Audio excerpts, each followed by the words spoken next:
A deaf woman walks into a blind date with Philadelphia's most dangerous crime boss, a setup meant to humiliate them both.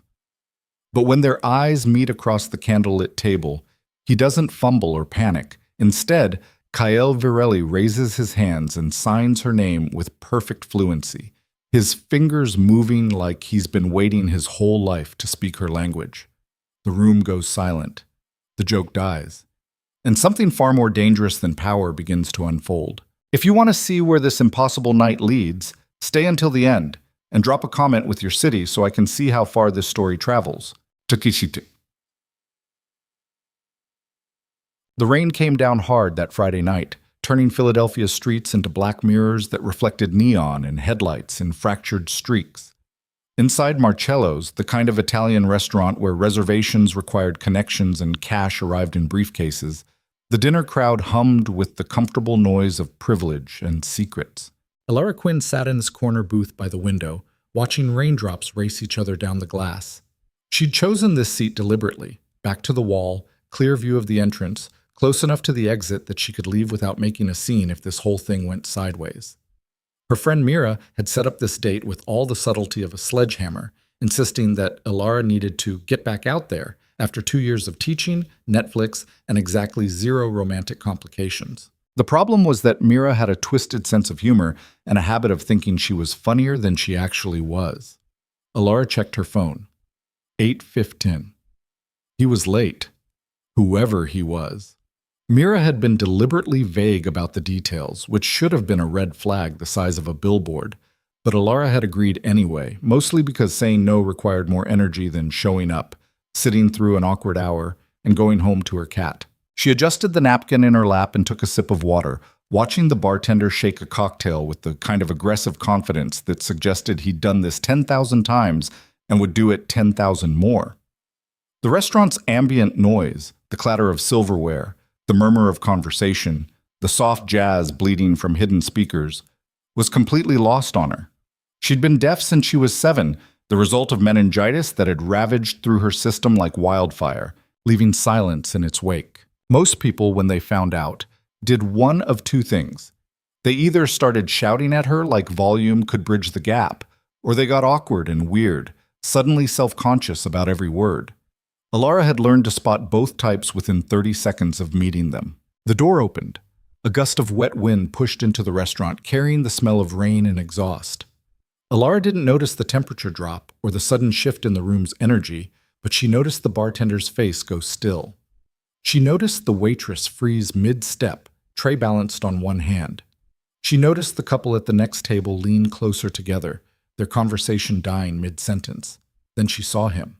Kael Virelli walked through Marcello's like he owned it, not with arrogance, but with the kind of quiet authority that didn't need announcement. He was tall, broad-shouldered, dressed in a charcoal suit that probably cost more than Elara's monthly rent. His dark hair was slicked back, still wet from the rain, and his face carried the kind of hard angles that looked carved rather than born. But it was his eyes that caught her, pale gray, sharp as broken glass, scanning the room with the methodical precision of someone who'd learned early that survival required awareness. He didn't smile, didn't nod to anyone, just moved through the space like a knife through water, parting the crowd without touching it. And he was walking straight toward her. Elara's stomach dropped. No, absolutely not. This had to be a mistake. Mira wouldn't. She couldn't. But even as the denial formed, she saw the recognition flicker across his face. A slight narrowing of those cold eyes, a fractional pause in his stride that confirmed what she already knew. This was her date. Mira had set her up with Kael Virelli. Elara had never met the man, but she knew the name. Everyone in Philadelphia knew the name. He was the kind of person newspapers wrote about in careful language, the kind prosecutors couldn't touch despite decades of trying. He ran things. Exactly what things depended on who you asked and how much they valued their kneecaps. But the consensus was clear. Kael Virelli was not someone you wanted to be near. And he was standing at her table. He looked down at her. She looked up at him. For 3 seconds, neither of them moved. Then something strange happened. Kael Virelli's expression shifted, not into warmth exactly, but into something less predatory. He glanced toward the bar where two men in expensive suits were watching with barely concealed grins, like kids waiting for a firecracker to go off. Alara followed his gaze, saw the smirks, and understood instantly. This was a setup, a joke, someone's idea of entertainment. Pair the crime boss with the deaf girl and watch the awkwardness unfold. Anger flared hot in her chest, not at Kyle, but at whoever had orchestrated this, at Mira for being complicit, at the casual cruelty of people who thought disability was punchline material. She started to stand, ready to walk out and leave this whole mess behind. But Kyle raised one hand, palm out, a gesture that said, "Wait." Then he did something Alara hadn't expected. He sat down across from her, unbuttoned his jacket with deliberate care, and met her eyes with an intensity that pinned her in place. His hands came up, fingers poised, and he signed with perfect, fluid clarity. "My name is Kyle. I'm sorry about this." Alara's breath caught. She stared at him, her brain struggling to process what she'd just seen. His signing wasn't hesitant or clumsy. It was fluent, natural, the kind of proficiency that came from years of use, not a weekend crash course. She glanced past him toward the bar. The smirks had vanished. The two men were leaning forward now, confusion replacing their amusement. Alara looked back at Kyle. His expression hadn't changed, still guarded, still unreadable, but his hands moved again. "If you want to leave, I understand. But if you're willing to stay, I promise this won't be what they thought it would be." She should have left. Every rational part of her brain screamed that staying at a table with a man like Kyle Varelli was a monumentally stupid decision, but something in the way he signed, the precision, the respect embedded in every gesture, made her pause. She signed back, "Why do you know ASL?" For the first time, something flickered behind those cold eyes. Not warmth, but something rawer, older. "I had someone who needed it," he signed, "a long time ago." The restaurant's noise pressed against them, invisible to Alara, irrelevant to Kyle. Around them, the dinner crowd began to move again, conversations resuming in careful whispers. But at their table, silence reigned. Not the empty kind, the full kind. Alara made a decision. She sat back down, folded her hands on the table, and signed. "Okay, let's see where this goes." Kyle's mouth twitched, not quite a smile, but close. He gestured to the waiter, who approached with visible nervousness, and pointed to the wine list. The waiter nodded rapidly and disappeared. Then Kyle turned back to Alara, and his hands began to move. "Tell me something," he signed. "Do people usually underestimate you?" She almost laughed.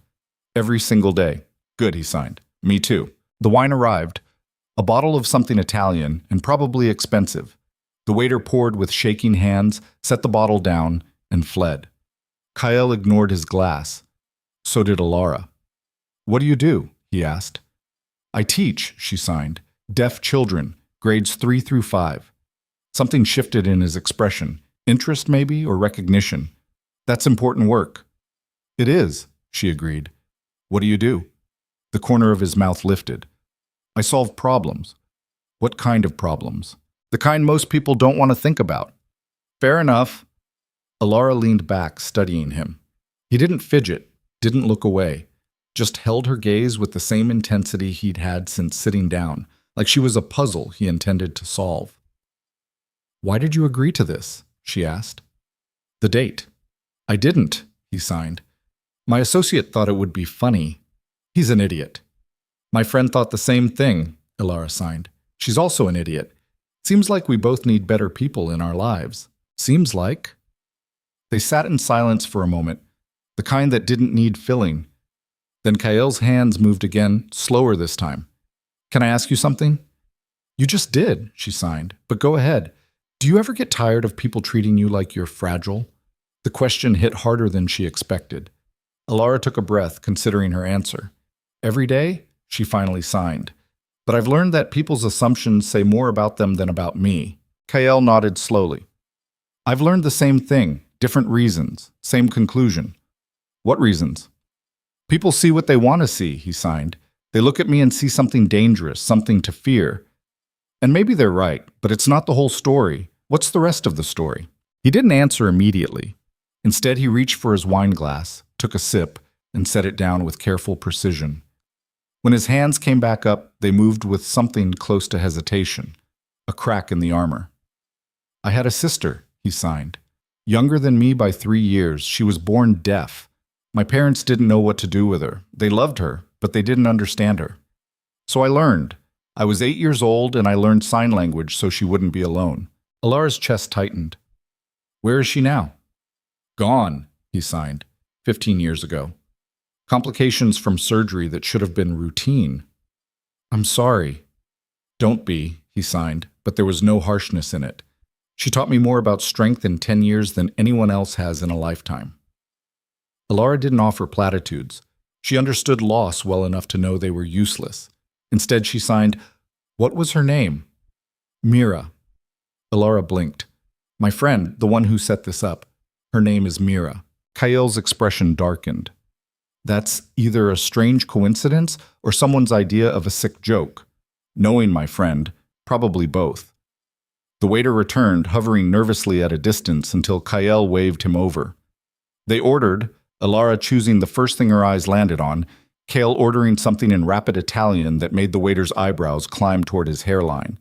When they were alone again, Kael's hands moved. After she died, I stopped signing. Couldn't do it.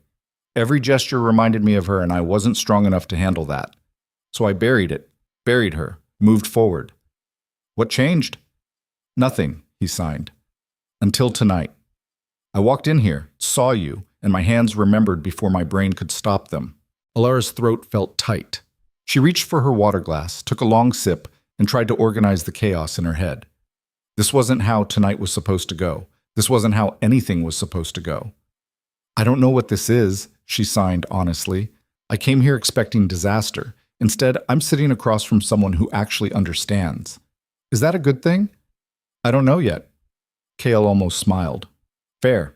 Their food arrived in waves, plates of pasta and roasted vegetables, and something involving truffle oil that smelled so good even Alara's limited sense of taste couldn't ignore it. They ate slowly, hands moving between bites, the conversation flowing in a rhythm that felt oddly natural. Do you like teaching? Kael asked. I love it, Alara signed.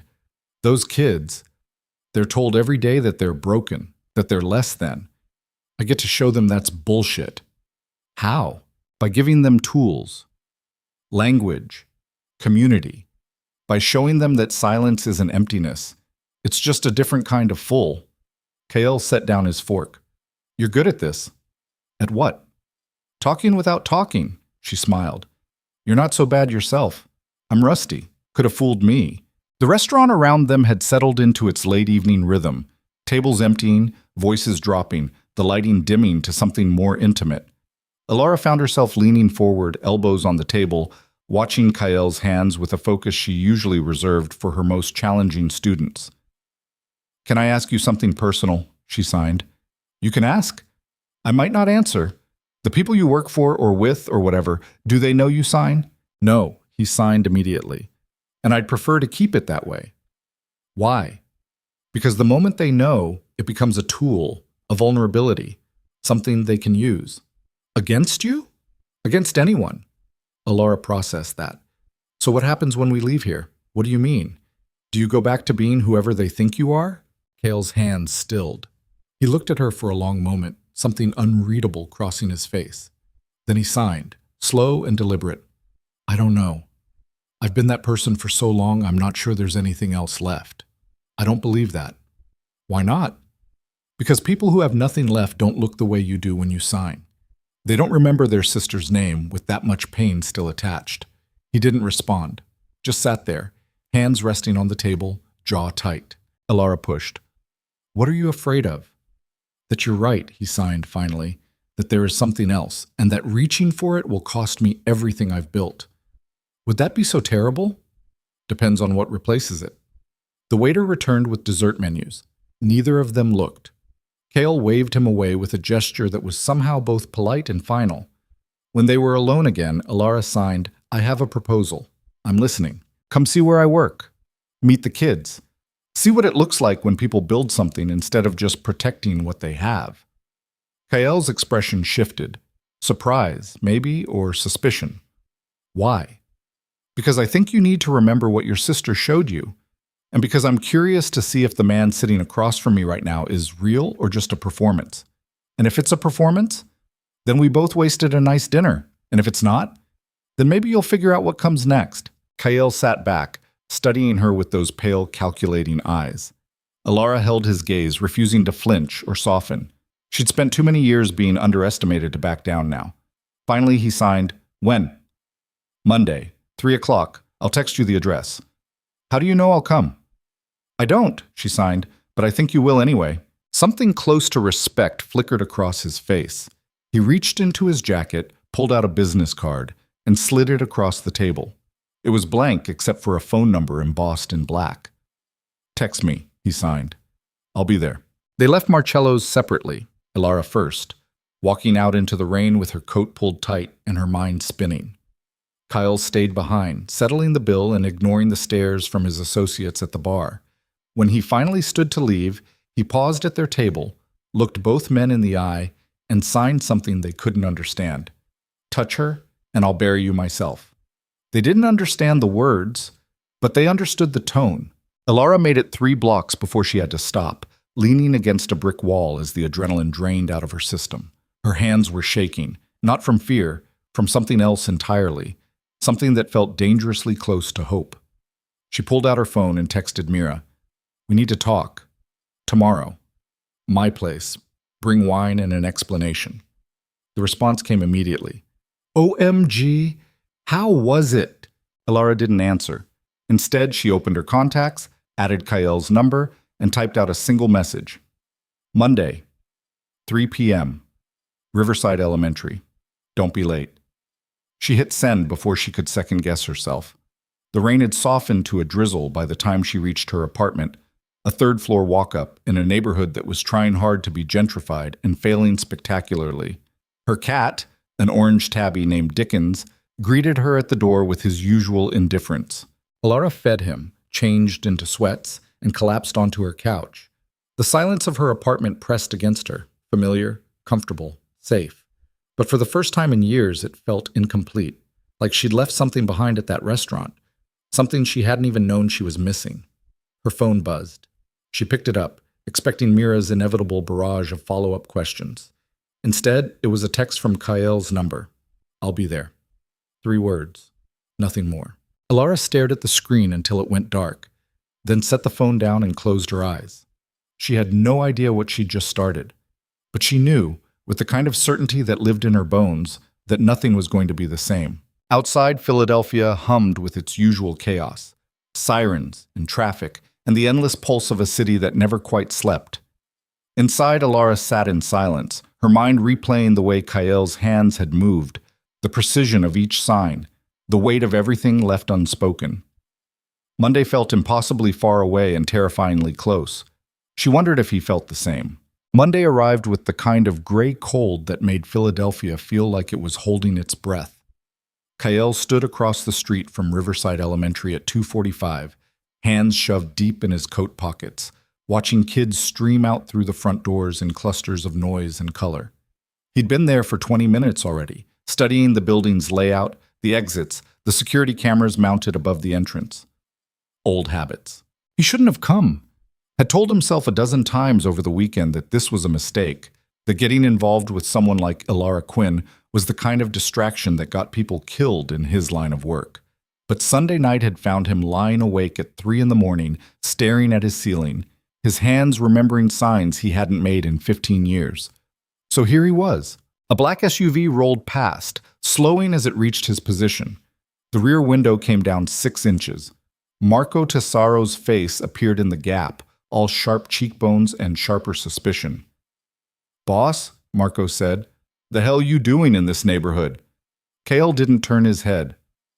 "Taking a walk. In front of an elementary school. Fresh air's good for you. You should try it." Marco's jaw worked like he was chewing on a response he knew better than to voice. "Dante wants to meet, says it's important. Tell Dante I'll call him when I'm done." "Done with what?" Now Kael did turn, fixing Marco with the kind of look that had made grown men reconsider their life choices. "You got a hearing problem I should know about?" Marco's face went carefully blank. "No, boss." "Then fuck off." The window rolled up. The SUV pulled away. Kale watched it disappear around the corner, cataloging the tension in Marco's shoulders, the way his hands had gripped the doorframe just a little too tight. People were asking questions. That was fine. Let them ask. He'd been answering questions with silence and violence for 2 decades. He could do it for another week. At 2:58, he crossed the street and pushed through the elementary school's front doors. The inside smelled like floor wax and construction paper and something vaguely institutional that he couldn't quite place. A bulletin board near the entrance displayed student artwork, crayon drawings of families and houses and dogs with legs in the wrong places. A hand-painted banner stretched across the hallway. Every voice matters. Can I help you? The woman behind the front desk was maybe 60, gray hair pulled back in a bun that looked like it could survive a hurricane. Her eyes swept over Kyle with the kind of assessment that came from 3 decades of dealing with every variety of parent, administrator, and problem that walked through those doors. Kyle reached for his phone, typed quickly, and held up the screen. Here to see Alara Quinn, 3 o'clock appointment. The woman's expression shifted, not quite softening, but losing some of its edge. She nodded, picked up the desk phone, and spoke into it briefly. Then she gestured down the hallway. Room 7B. Second floor, end of the hall. Stairs are to your right. Kyle nodded his thanks and headed for the stairs, hyper-aware of the cameras tracking his movement, the locked classrooms he passed, the emergency exit signs glowing red at regular intervals. The building was old but well-maintained, the kind of place that ran on tight budgets and tighter dedication. He found room 7B at the end of a hallway decorated with more student work. Finger paintings, spelling tests with gold stars, photos of field trips to museums and parks. The door was open. Inside, Alara stood at the front of the classroom, her back to him, writing something on the whiteboard in precise, careful letters. Kale stopped in the doorway and waited. Alara must have sensed the change in light or felt the shift in air pressure because she turned. When she saw him, something crossed her face. Surprise, maybe. Or relief. She set down her marker and signed, "You came." "I said I would," he signed back. "People say a lot of things. I'm not most people." She almost smiled. "No, you're really not." The classroom was empty of students, but full of their presence. Desks arranged in a semicircle facing the front, walls covered in visual learning aids, a carpet in the reading corner worn soft from years of use. Everything was labeled in both English and sign language, the photos demonstrating each gesture clear and precise. Alara moved to the nearest desk, leaned against it, and signed. "They'll be here in 5 minutes. There are 8 of them, ages 8 to 10. They're going to stare at you because you're new and kind of intimidating looking." "Kind of?" "Okay, very. But they're also fearless, so don't be surprised if they ask you questions you're not ready to answer." "Like what?" "Like why your suit probably costs more than their parents make in a month, or why you look like you've never smiled in your entire life." Kale's mouth twitched despite himself. "I smile." "When?" "When it's strategically necessary." "That's not smiling. That's tactical manipulation. There's a difference?" This time she did smile, and the expression transformed her face from merely pretty to something that hit him square in the chest. Before he could process that reaction, the sound of footsteps, multiple sets, moving fast, echoed from the hallway. The kids arrived like a storm system, 8 of them, ranging from small to smaller, backpacks bouncing, faces bright with the kind of energy that only existed in people under 4 feet tall. They poured into the classroom, signing to each other in rapid-fire bursts that Kyle struggled to follow, and then every single one of them stopped dead when they saw him. The silence that followed was absolute. Alara stepped forward, her hands moving in clear, deliberate signs. "Everyone, this is my friend Kyle. He's visiting today. Please make him feel welcome." A girl in the front row, maybe 9, with dark curls and suspicious eyes, signed, "Why is he here?" "Because I invited him," Alara signed back. "Why?" "Because sometimes it's good to meet new people." The girl looked Kyle up and down with an expression that suggested she'd seen through about 17 layers of bullshit and wasn't impressed by any of them. "He looks mean." Kyle knelt down, bringing himself to her eye level. "I get that a lot," he signed. "What's your name?" The girl's eyes widened. She glanced at Alara, then back at Kyle. "You sign?" I do. How come? I had a sister. She was deaf. I learned so we could talk. Where is she now? The question hit like a punch. Kael kept his expression neutral, his hands steady. She died. A long time ago. The girl processed this with the brutal honesty of someone too young to know that some truths required softening. That sucks. Yeah, Kael signed. It does. My name's Sophia. Nice to meet you, Sophia. She nodded, apparently satisfied, and moved past him to her desk. The other kids followed her lead, the ice broken, their curiosity overriding their caution. They settled into their seats with the kind of chaotic efficiency that suggested this was a well-established routine. Alara moved to the front of the room, and Kael retreated to a chair in the back corner, feeling suddenly out of place in a way he hadn't experienced in years. But he stayed, watched, paid attention. The next hour unfolded like nothing Kael had ever witnessed. Alara taught with the kind of intensity and focus that he recognized from his own work. The absolute commitment to the task at hand, the refusal to accept anything less than full effort. But where his world dealt in fear and control, hers dealt in patience and possibility. She taught them vocabulary, grammar, storytelling techniques. She corrected mistakes without judgment, praised improvements without condescension, and somehow managed to keep 8 kids engaged and focused for 50 straight minutes. Kael found himself leaning forward, watching her hands move, remembering the way his sisters had moved with the same confidence and grace. When Alara called for a break, the kids scattered, some to the reading corner, some to the windows. Sophia straight to Kael. You're really good at signing, she signed, planting herself in front of his chair like a tiny interrogator. I'm rusty, he signed back. You don't look rusty. Looks can be deceiving. Ms. Quinn says that a lot. Miss Quinn is smart. Sophia glanced over her shoulder at Alara, who was helping another student with something, then back at Kael. Do you like her? Kael blinked. What? Do you like Miss Quinn? Like her? That's a complicated question. No, it's not. It's yes or no. How old are you? 9. Don't change the subject. Kael almost laughed. Almost? I like her, he signed carefully. She seems like a good person. She is, Sophia signed with absolute certainty. She's the best teacher I've ever had. She doesn't treat us like we're broken. You're not broken. I know, but a lot of people don't. The simplicity of the statement cut deeper than it should have.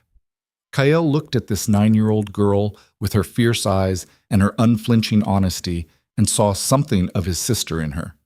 The same refusal to be diminished, the same quiet strength. What do you want to be when you grow up? He signed.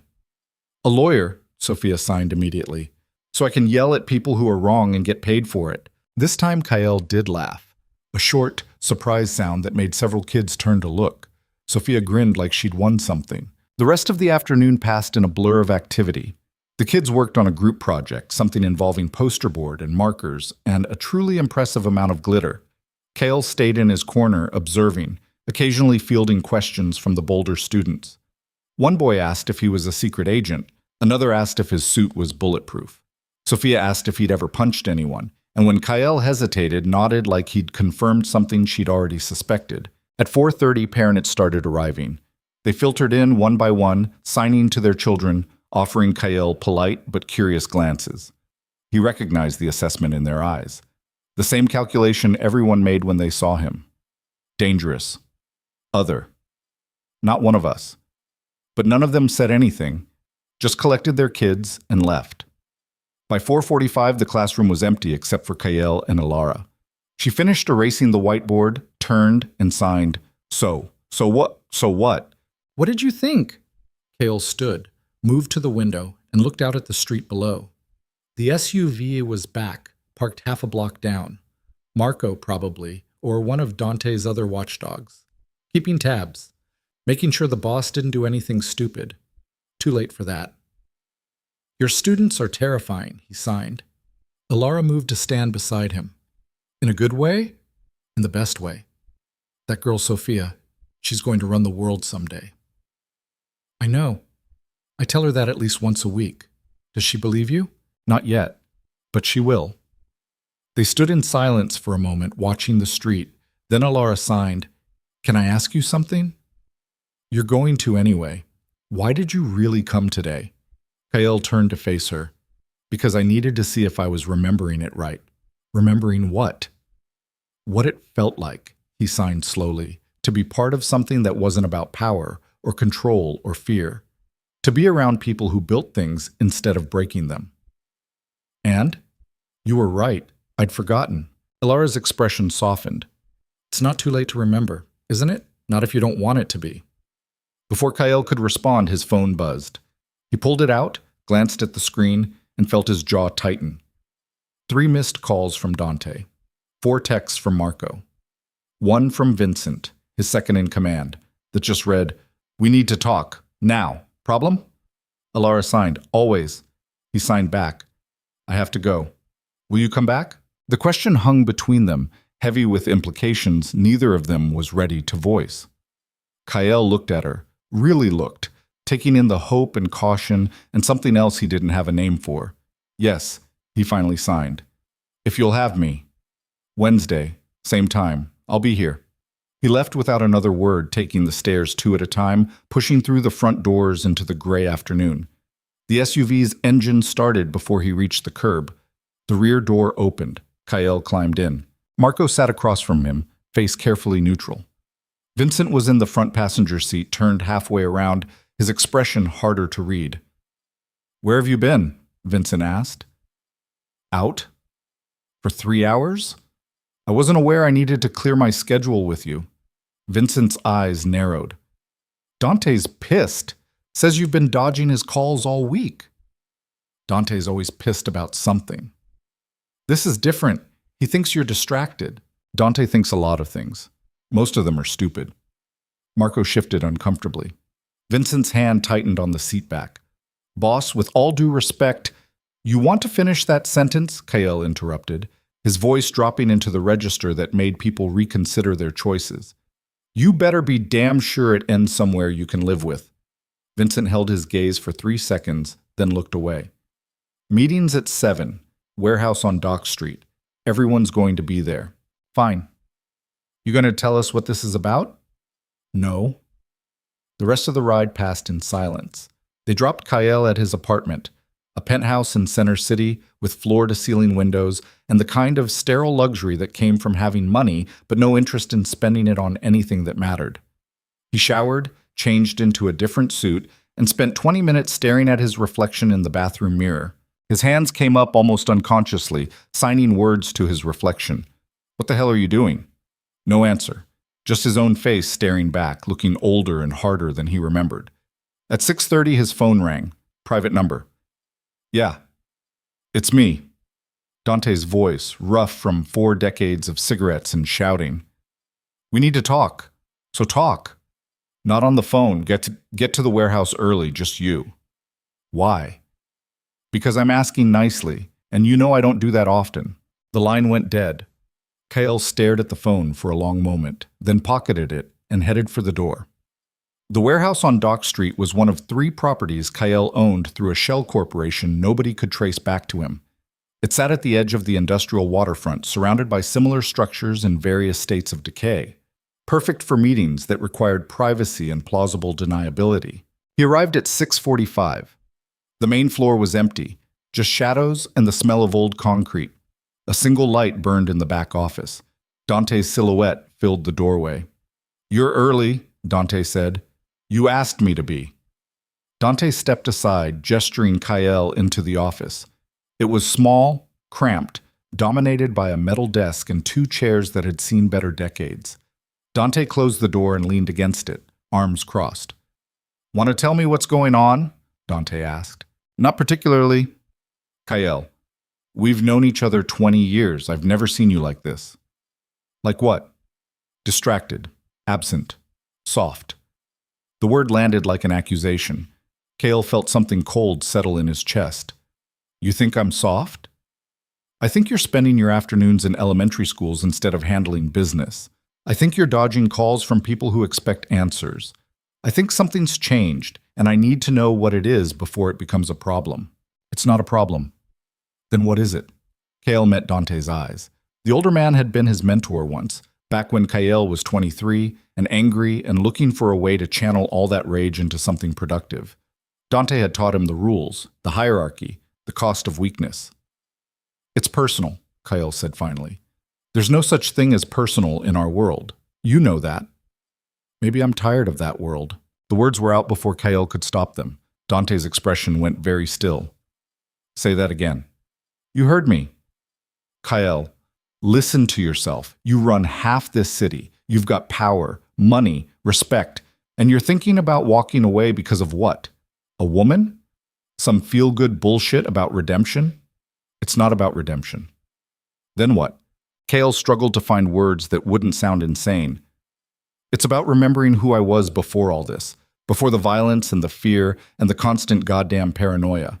I had a sister, Dante. You knew her. She died, and I buried that part of myself because it was easier than feeling it. But now you've met someone who makes you feel things, and suddenly you want to burn down everything you've built? I'm not burning down anything.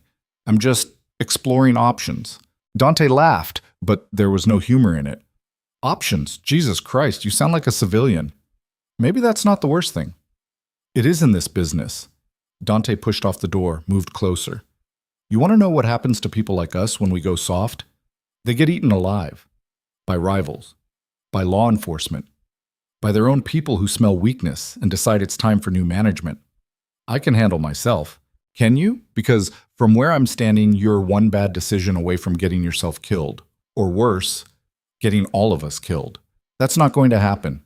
You don't know that? Dante's voice rose, genuine anger bleeding through his usual control. You think this life comes with an off switch? You think you can just walk away and everything will be fine? There are people in this organization who would gut you the second they thought you were vulnerable. And this, he gestured vaguely, encompassing Kael's recent absences. This is vulnerability. Kael's hands curled into fists. I'm not vulnerable. Then prove it, tonight. When everyone gets here, you show them the man they know, the one who doesn't flinch, the one who makes the hard calls. You show them that, and maybe we can forget this conversation ever happened. And if I don't? Dante's expression went flat. Then we've got a problem. Footsteps echoed from the main warehouse floor, voices, growing louder. The others were arriving. Think about what I said, Dante murmured, then opened the door and walked out. Kael stood alone in the office, his reflection staring back from the dark window. Outside, he could hear his people gathering. Marco, Vincent, Tommy Rizzo and his cousin Frank, Angela Moretti, who ran their financial operations, probably a dozen others, all waiting for him to walk out there and be exactly who they expected.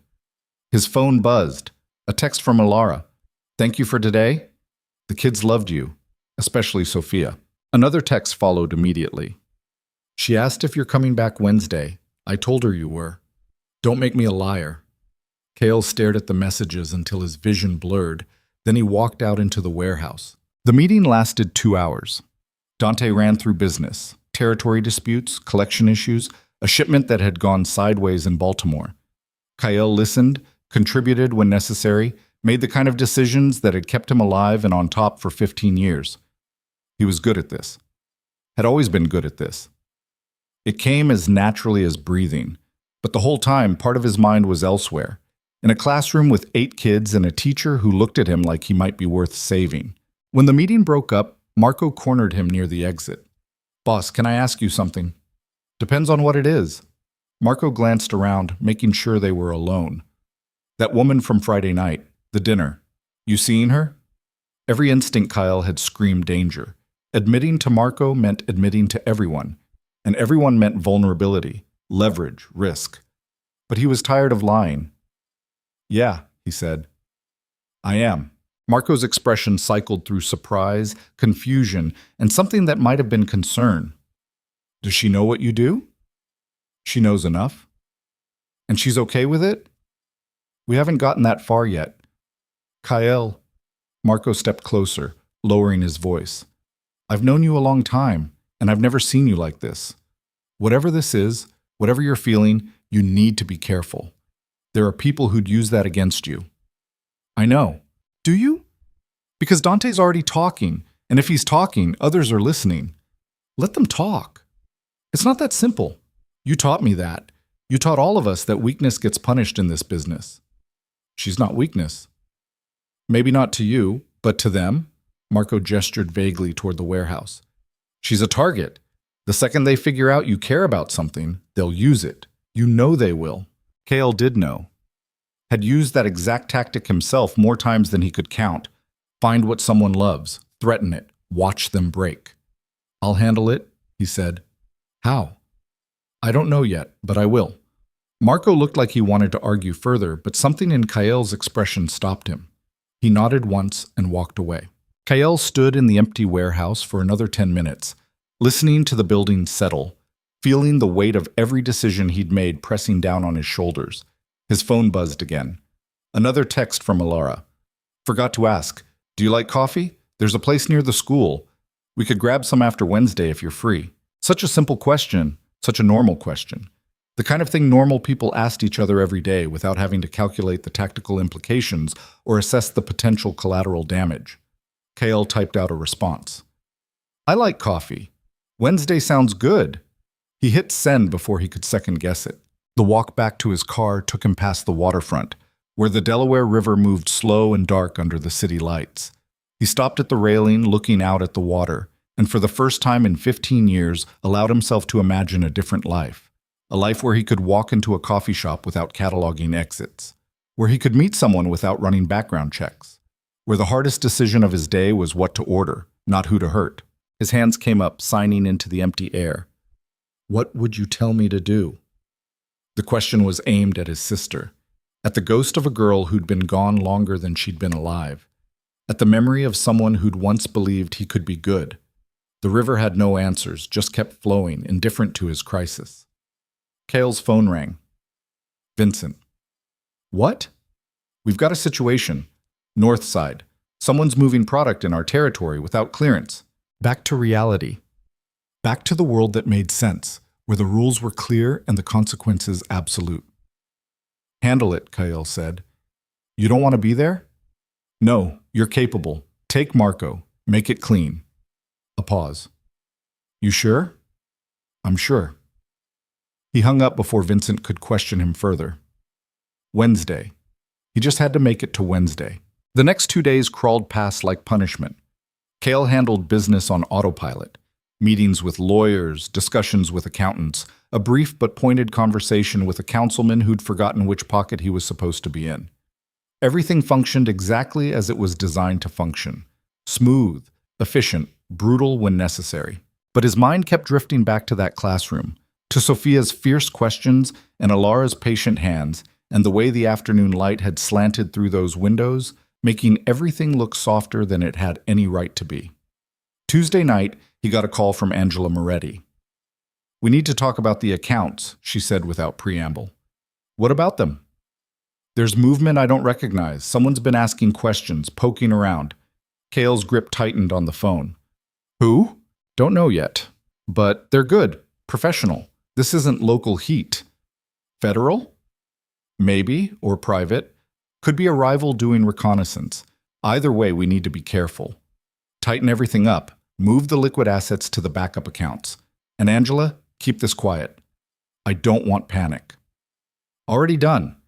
But Kael, whatever you're doing right now, whatever's got you distracted, you might want to put it on hold until we figure this out. Noted. He ended the call and stared at the ceiling of his bedroom, sleep suddenly impossible. Wednesday morning arrived gray and cold. Kael showered, dressed, forced himself to eat breakfast even though his stomach was twisted in knots. At 2:30, he was parked across from Riverside Elementary again, watching the building and the street and the slowly gathering clouds that promised rain. His phone rang. Dante. Kael almost didn't answer, but old habits won out. What? Where are you? Dante's voice was tight. Out. Are you at that goddamn school again? That's none of your business. It is when it puts us all at risk. Angela called me. Told me about the federal interest. You know what happens if they connect you to that woman? To those kids? They'll use them, Kael. They'll squeeze every drop of leverage they can find. I know. Then what the hell are you doing? Kael watched Alara's car pull into the parking lot. Watched her get out. balancing a coffee cup in her bag, moving with the kind of unself-conscious grace that came from someone who'd never had to calculate threat levels before crossing a parking lot.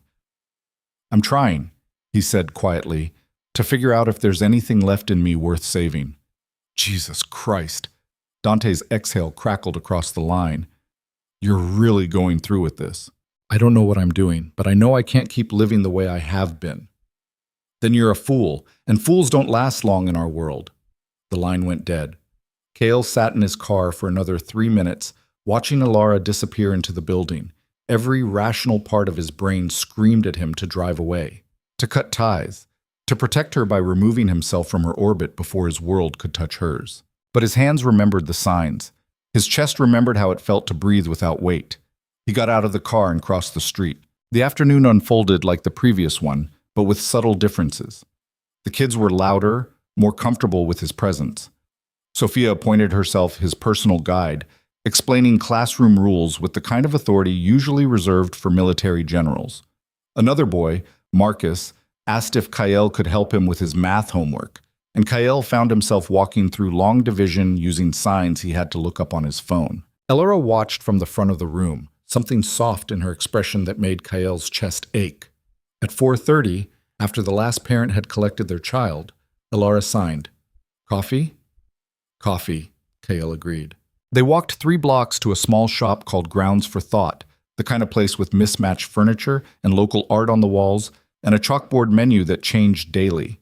Alara ordered something complicated involving caramel and extra foam. Kael got black coffee and felt judged by the barista's expression.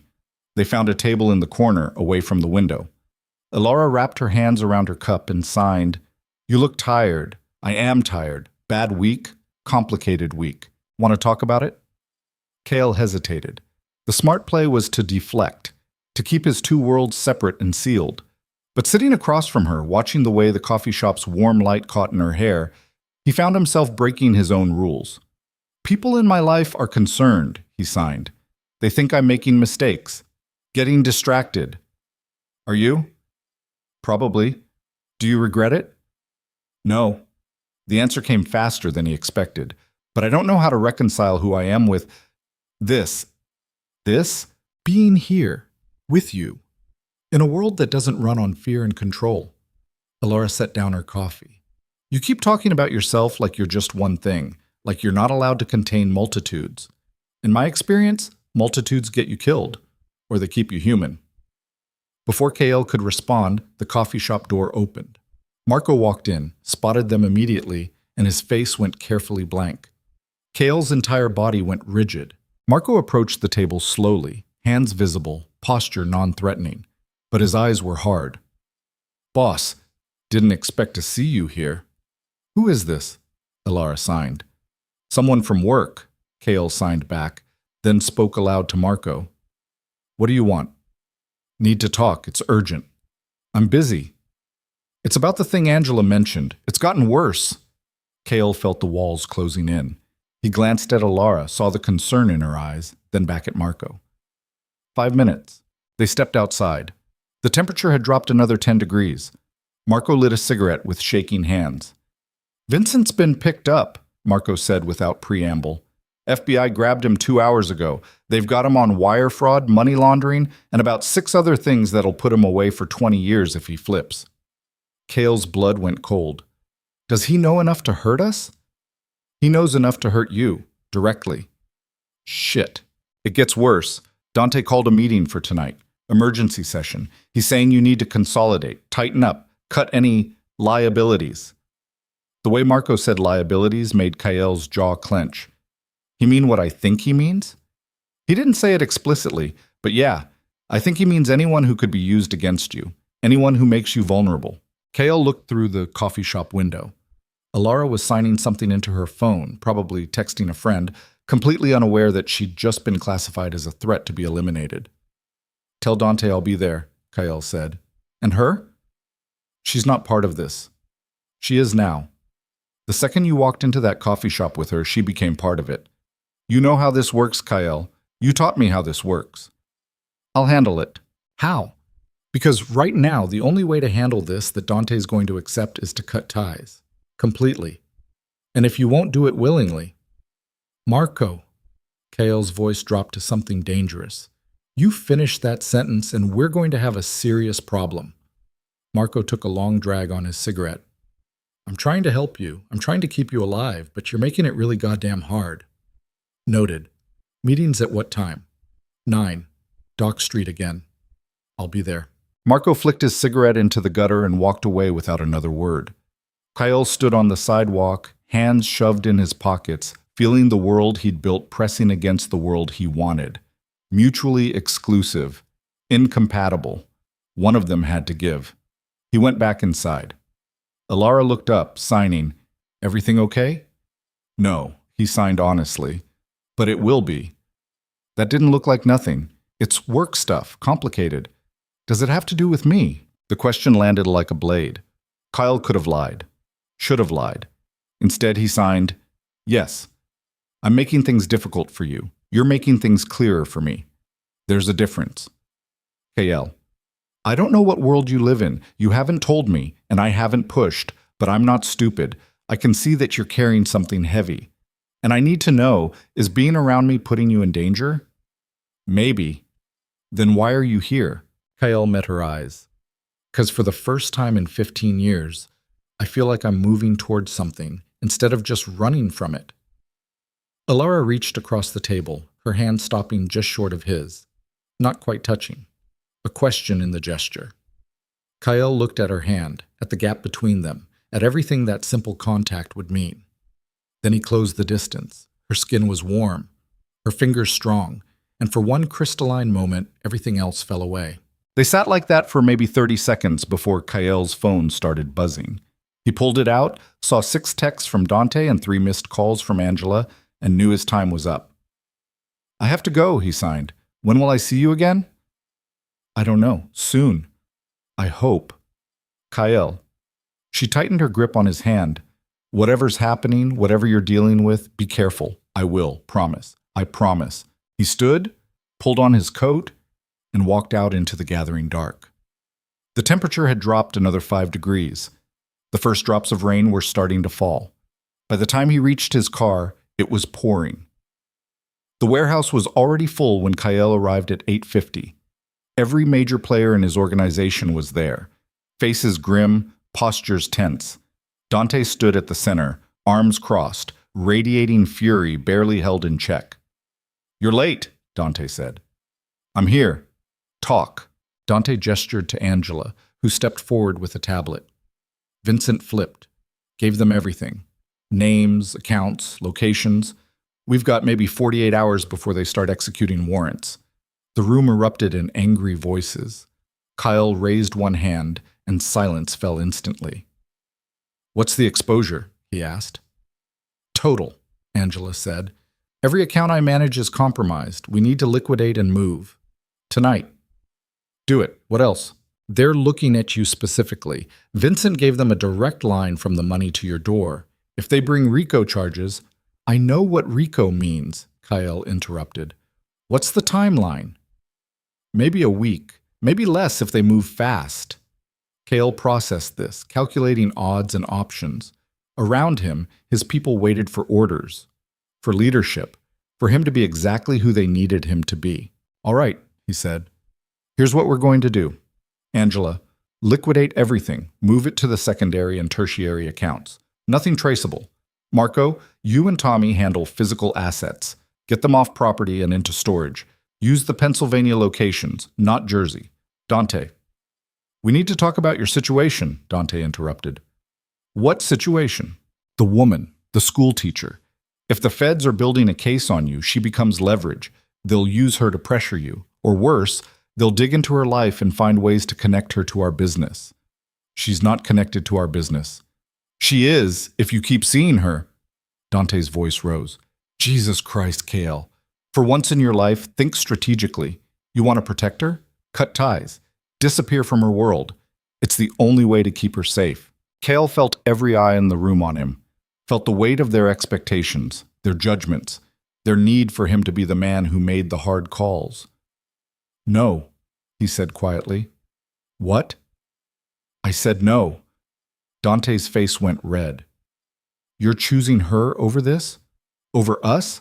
Over everything we've built? I'm choosing to stop living like every human connection is a tactical liability. I'm choosing to be more than the sum of my worst decisions. That's suicide. Maybe, but it's my choice to make. The warehouse went dead silent.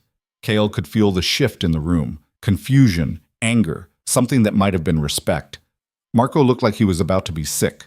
Angela's expression was unreadable. Dante stepped closer, lowering his voice to something almost gentle. Kale, listen to me. I've known you since you were a kid. I watched you build this. I watched you survive things that would have broken other men. But this is going to destroy you. And when you fall, you're taking all of us with you. Then maybe it's time for something new. There is no something new. There's this world or there's nothing. And if you choose nothing, you don't get to walk away clean. You know that. Kale did know that. Had always known that. The life he'd chosen didn't come with exit ramps or happy endings. It came with consequences. But for the first time, he was willing to face them. Meeting's over, he said. Everyone knows their assignments. Execute them. And Dante? Yeah? If anything happens to Alara Quinn, if anyone in this organization or outside it so much as looks at her wrong, there won't be enough of you left to identify. Are we clear? Dante's jaw worked. Crystal. Kael walked out without another word. The rain had intensified to a full storm by the time he reached his car. He sat behind the wheel, engine off, watching water stream down the windshield in sheets. His phone buzzed. A text from Alara. Did everything work out? Kyle stared at the message. 3 words. So simple. So impossibly complicated. He typed, "Not yet, but it will." Then he added, "Can I see you tomorrow?" The response came immediately. "Yes." "Where?" "Your place. If that's okay." "We need to talk." A pause. Then, "That sounds ominous. It's important." "Okay, tomorrow." 7? "I'll be there." Kale set the phone down and finally started the engine. The drive back to his apartment took twice as long as usual, the storm snarling traffic into gridlock. By the time he made it home, it was past midnight. He poured 3 fingers of whiskey, stood at his window, and watched Philadelphia glitter through the rain. Somewhere out there, federal agents were building a case that would bring down everything he'd spent 15 years constructing. Somewhere out there, his own people were questioning his judgment, his loyalty, his sanity. And somewhere out there, Alara Quinn was probably asleep, completely unaware that her world was about to collide with his in ways neither of them was prepared for. Kale raised his glass to the city and drank. Tomorrow, he'd tell her everything. Tomorrow, he'd give her the choice to run while she still could. Tomorrow, he'd find out if there was anything left in him worth saving. The storm raged on, and Kael Varelli stood in its eye, finally ready to face what came next. Kael didn't sleep, just paced his apartment until dawn broke gray and cold over the city, his mind running through every possible way the conversation with Alara could go. Most scenarios ended badly. Some ended catastrophically. None ended with her looking at him the same way she had across that coffee shop table. By 6:30, his phone was exploding with updates. Angela confirming the last transfers had gone through. Marco reporting that the physical assets were secure. Tommy sending a terse message that simply read, "We're clean, for now." And one from Dante that made Kael's jaw clench. "You're making a mistake. Last chance to fix it." He deleted it without responding.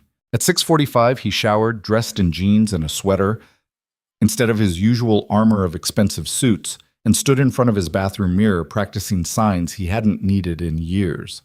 The words felt clumsy on his hands, like trying to speak a language he'd once been fluent in, but had abandoned so long the grammar had calcified. "I need to tell you something. My world is dangerous. You deserve to know what you're walking into."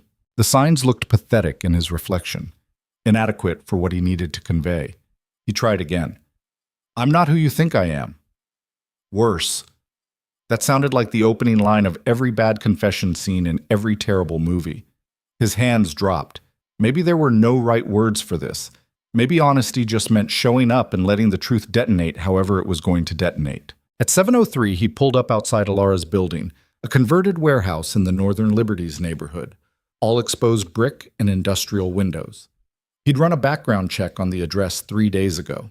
couldn't help himself. Old habits. The building had decent security, a doorman who worked nights, cameras covering the entrance and parking garage. Not enough. Not nearly enough if someone wanted to get to her. Kyle killed the engine and sat for a moment, watching rain streak down his windshield. His phone buzzed. Text from Marco. Last chance to reconsider. He pocketed the phone without answering and got out. The lobby was empty except for a guy reading a newspaper behind the desk. He barely glanced up as Kyle signed in, just waved him toward the elevators with the bored efficiency of someone who'd seen every variety of visitor and stopped caring about distinguishing between them. Third floor. Unit 3C. Kyle raised his hand to knock, then paused. From inside, he could hear music, something with piano, muffled but clear enough that he recognized it as live performance, not a recording. Classical, probably. The kind of thing people played when they were thinking too hard about something. He knocked. The music stopped. Footsteps approached. The door opened. Sit. Alara stood there in jeans and an oversized sweater, hair pulled back in a messy bun, no makeup, looking more beautiful than she had any right to. Her eyes widened slightly when she saw him, then she smiled and stepped back, gesturing him inside. The apartment was small but warm, lots of plants, bookshelves crammed with titles in both English and what looked like academic texts on deaf education. Photos on the walls of her with friends, with students, with a couple who might have been her parents. A beat-up upright piano sat against one wall, sheet music scattered across its top. You play? Kale signed. Learned when I was a kid, before I lost my hearing, Alara signed back. Kept playing after. I can't hear it, but I can feel it. The vibrations. It helps me think. What were you thinking about? You. This conversation you said we needed to have. No point in delaying. Kale moved to the couch, sat down, and waited for Alara to join him. She curled into the opposite corner, tucked her feet under her, and watched him with those steady, intelligent eyes that had stopped him cold that first night at Marcello's. I need to tell you what I do, he signed. Who I am. And then you need to decide if you want me anywhere near your life. Okay, she signed simply. No fear, no hesitation, just attention.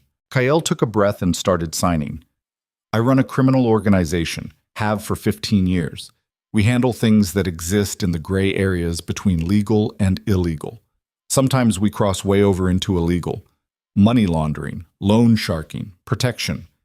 I've hurt people, ordered people hurt, made decisions that would put me in prison for the rest of my life if the wrong person ever got enough evidence. Alara's expression didn't change. She just kept watching. 3 days ago, one of my people got picked up by the FBI. He's talking, giving them everything, which means in the next week, maybe 2, they're going to come after me, after everyone connected to me. And that includes you now. How? Because I've been seen with you. Because people in my organization know about you. Because the second they start building their case, they're going to look at everyone in my life and figure out how to use them. Use them how? As leverage, as pressure. They'll threaten you to get to me, or they'll dig into your life looking for connections. And even if they don't find any, the investigation alone will destroy your reputation. You teach children, Alara. You work in a world that requires trust. The second your name gets attached to mine in some federal filing, that trust evaporates. Alara processed this in silence for a long moment. Then she signed, Why are you telling me this? Because you deserve to know.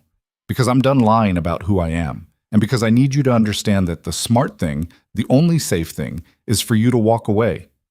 Right now. Block my number. Forget you ever met me. I'll make sure no one bothers you. I'll disappear from your world completely. Is that what you want? The question hit like a physical blow.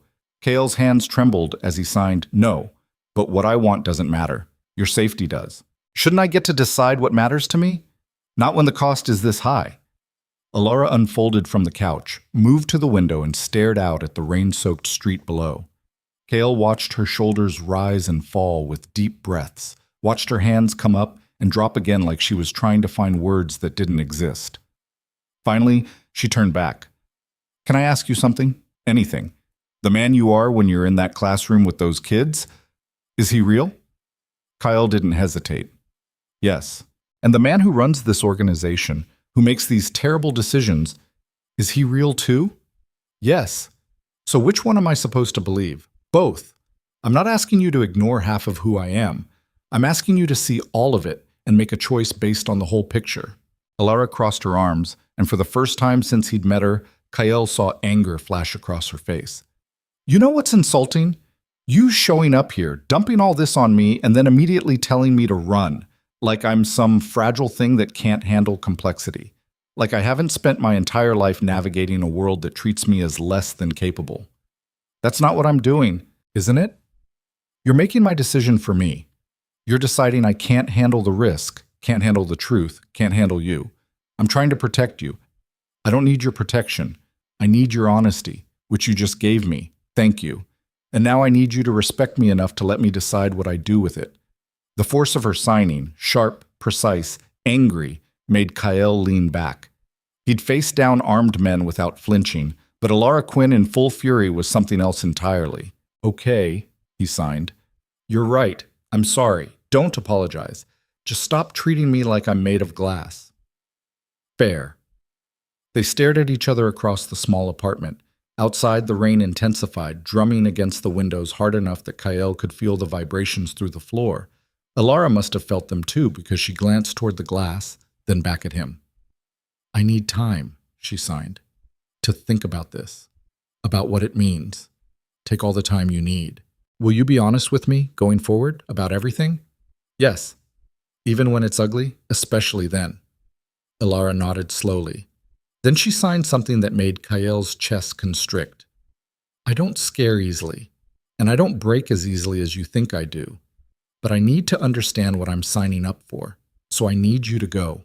And I need you to give me space to figure this out. Kyle stood. Every instinct screamed at him to argue, to push, to make her understand that space was a luxury neither of them had. But he'd just promised honesty and respect, and that started with listening. How long? He signed. I don't know. I'll text you. Alara, go. Please. He went. The elevator ride down felt like descending into cold water. Kyle hit the lobby, nodded to the disinterested doorman, and pushed out into the rain. It soaked through his jacket immediately, but he barely noticed. Just walked to his car, got in, and sat there with water dripping from his hair, his hands gripping the steering wheel hard enough to hurt. His phone rang. Unknown number. He answered. Yeah. Mr. Varelli? A woman's voice. Professional. Clipped. This is Special Agent Rebecca Torres, FBI. I think we should talk. Every muscle in Kyle's body went rigid. I have nothing to say to you. That's fine. You don't have to say anything, but you should listen. We picked up Vincent Castellano 3 days ago. He's been very cooperative, very detailed. We know about the accounts, the properties, the network. We know enough to bring RICO charges that'll put you away for 25 to life. Then why are you calling me? Because I'm not interested in you. I'm interested in the people above you, the ones pulling strings you don't even know exist. And I think you might be interested in them too. Cale's mind raced. I don't know what you're talking about. Sure you don't. Here's what I know, Mr. Varelli. You've been running your operation for 15 years. Clean, efficient, smart. But your middle management pretending to be the king. Someone's been feeding you resources, intel, protection. Someone with reach you can't match. And I think recently you've started to figure that out. She was fishing. Had to be. Except the cold certainty in his gut said she wasn't. I'm hanging up now, Kyle said. One more thing. We've been watching you, including your visits to Riverside Elementary, including your coffee dates with Miss Quinn. Pretty teacher, seems like a good person. Be a shame if she got caught up in all this. The threat was clear. Kyle's free hand clenched into a fist. You go near her. I don't have to. You already did that yourself. But here's the thing. I can make sure she stays out of this. Completely. No subpoenas, no interviews, no investigation into her background or associations. All you have to do is talk to me. And give you what? Names, connections. The people above you. I know they exist, Mr. Varelli. Vincent confirmed it before he stopped talking. Said you take orders from someone. Said there's a whole network you're part of that you barely understand. Give me that network, and I'll make sure Alara Quinn never knows any of this happened. Kyle closed his eyes. I need time to think. You have 48 hours. After that, I start executing warrants, and I can't control what happens to the people around you once that starts. The line went dead. Kale sat in his car, rain hammering the roof, and tried to process what he'd just heard. Someone above him, a network he barely understood. It didn't make sense. He'd built his organization from the ground up, made every decision, controlled every aspect. Except there had been moments over the years. Shipments that arrived without him ordering them. Connections that materialized when he needed them. Protection from law enforcement that seemed too convenient to be just luck. He'd attributed it to his own skill, his careful planning, his network of informants and bought officials. But what if it wasn't? What if he'd been someone's puppet this whole time? His phone buzzed. Text from Dante. Need to see you, now, same place. Kael stared at the message. Something cold settled in his chest. Dante had been his mentor, his partner, the man who taught him everything about this life. If there was someone above Kael, Dante would know. He started the engine and headed for Dock Street. The warehouse was dark when he arrived, just a single light burning in the back office. Kael's instincts screamed wrong, but he pushed through the door anyway, one hand resting on the gun tucked against his spine. Dante sat behind the metal desk, smoking a cigarette despite the no smoking sign on the wall. He looked older than Kael remembered, more worn, more tired, like the years had finally caught up with him. Close the door, Dante said. Kael didn't sit, just stood there, waiting. You got a call from the FBI, Dante said.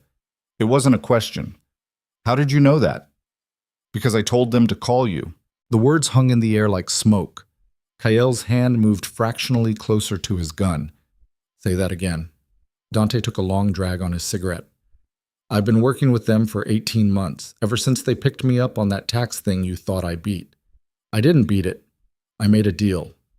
The world tilted. Kael grabbed the back of the chair to steady himself. You're lying. I wish I was. But no, I'm a confidential informant, have been for a year and a half, feeding them just enough to keep them happy, just enough to keep you operating so they could build a bigger case. You son of a bitch. I didn't have a choice. Dante's voice rose, cracking. They had me dead to rights. 15 counts of tax evasion, another 10 of wire fraud. I was looking at 30 years. I'm 63 years old, Kael. I wasn't going to die in prison. So you sold me out instead. I sold out the organization, not you, never you.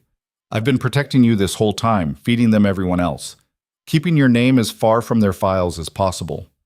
Bullshit. Vincent had my name. He gave them everything. Vincent was a mistake. I told him to keep his mouth shut, take the deal I'd arranged, but he panicked. Started talking about things I didn't know he knew, including you. Kael pulled his gun. Didn't aim it, just held it at his side. Give me one reason not to kill you right now. Because I'm the only thing standing between you and 25 to life. Dante stubbed out his cigarette. The FBI doesn't want you, Kael. They want what you know. They want the network. What network? I don't know what the hell anyone is talking about. Yes, you do. You just haven't put it together yet. Think about it. Where did your initial funding come from when you started out? How did you get access to those shipping routes? Who made sure the cops looked the other way during your first 3 years?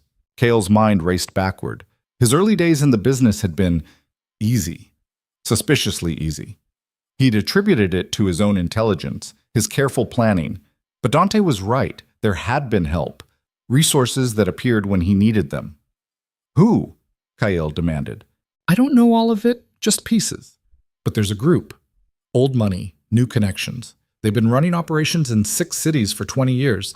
They find people like you, smart, angry, ambitious, and they give you just enough rope to build something. Then they own you. Why? Control, leverage, profit. Does it matter? The point is, you've been working for them this whole time without knowing it, and they've been using you to move things, money, product, influence, that you never saw. Kael's finger tightened on the trigger. And you knew this. I suspected, but I didn't confirm it until the FBI started asking questions about transactions I'd never heard of, accounts connected to yours that you never opened.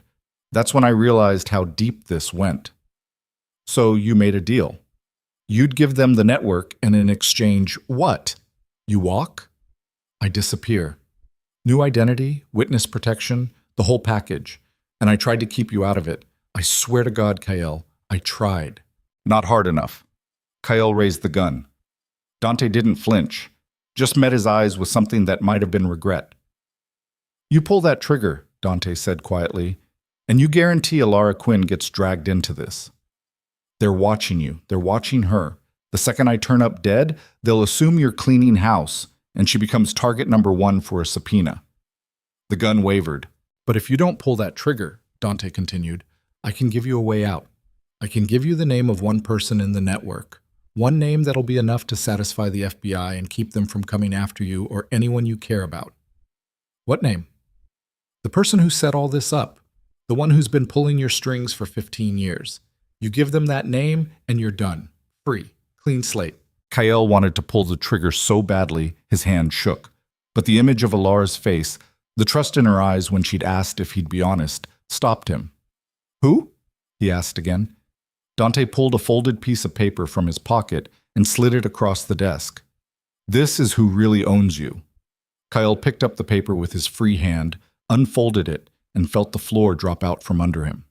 The name written there in Dante's careful handwriting made no sense. Made terrible, perfect sense. Marco Tesaro. No, Kyle said. That's impossible. Marco's been with me for 10 years. He's loyal. He's a plant. Always has been. They put him in your organization when you started expanding, made sure he rose through the ranks, made sure he had your ear. Every major decision you've made in the last decade, who'd you run it by first?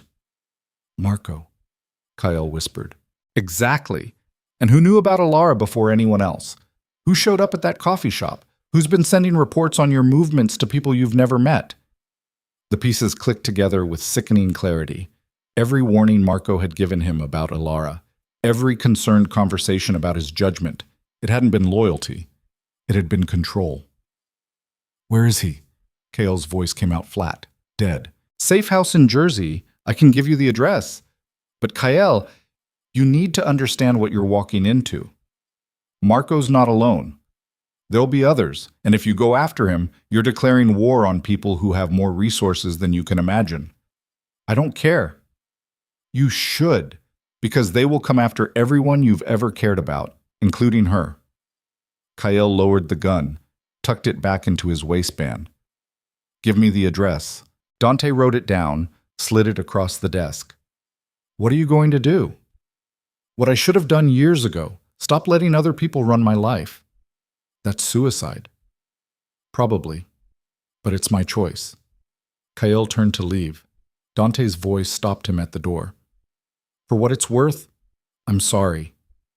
I know you won't believe that, but it's true. You were like a son to me, and I failed you. Kyle looked back. Yeah, you did. He walked out into the rain.